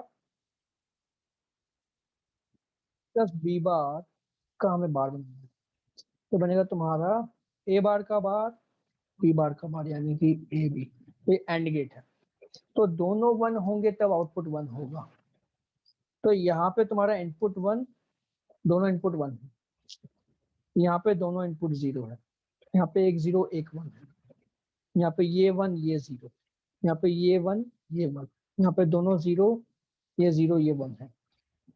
मुझे आउटपुट कैसा मिलना चाहिए, सबसे पहले मुझे आउटपुट वन मिलना चाहिए, क्योंकि इन दोनों का इनपुट वन है तो आउटपुट वन। अब दोनों इनपुट जीरो है तो आउटपुट जीरो। अभी कोई भी एक इनपुट 0 तो आउटपुट 0, क्योंकि मेरा एंड गेट है। फिर से यहाँ पे आउटपुट 0, फिर यहाँ पे आउटपुट 1, फिर यहाँ पे 0, यहाँ पे 0 आना चाहिए। ओके, तो ऐसा कौन सा ग्राफ मिल रहा है मुझे, अब बताओ इस आउटपुट को सेटिस्फाई करने वाला चारों में से कौन सा ऑप्शन है?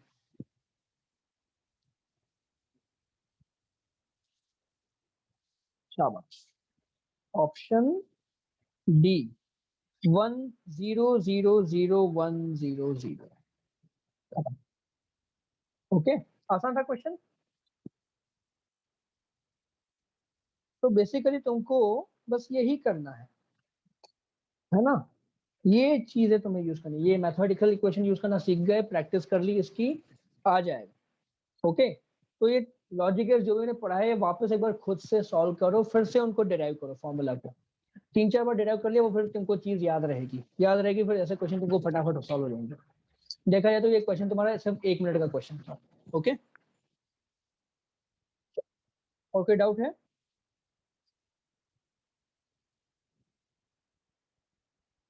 एंड करते हैं आज का सेशन। ओके, हमारा ये चैप्टर खत्म हो गया सेमीकंडक्टर। हम नेक्स्ट क्लास में फिर देखते हैं क्या करना शुरू। चलो, बाय बाय।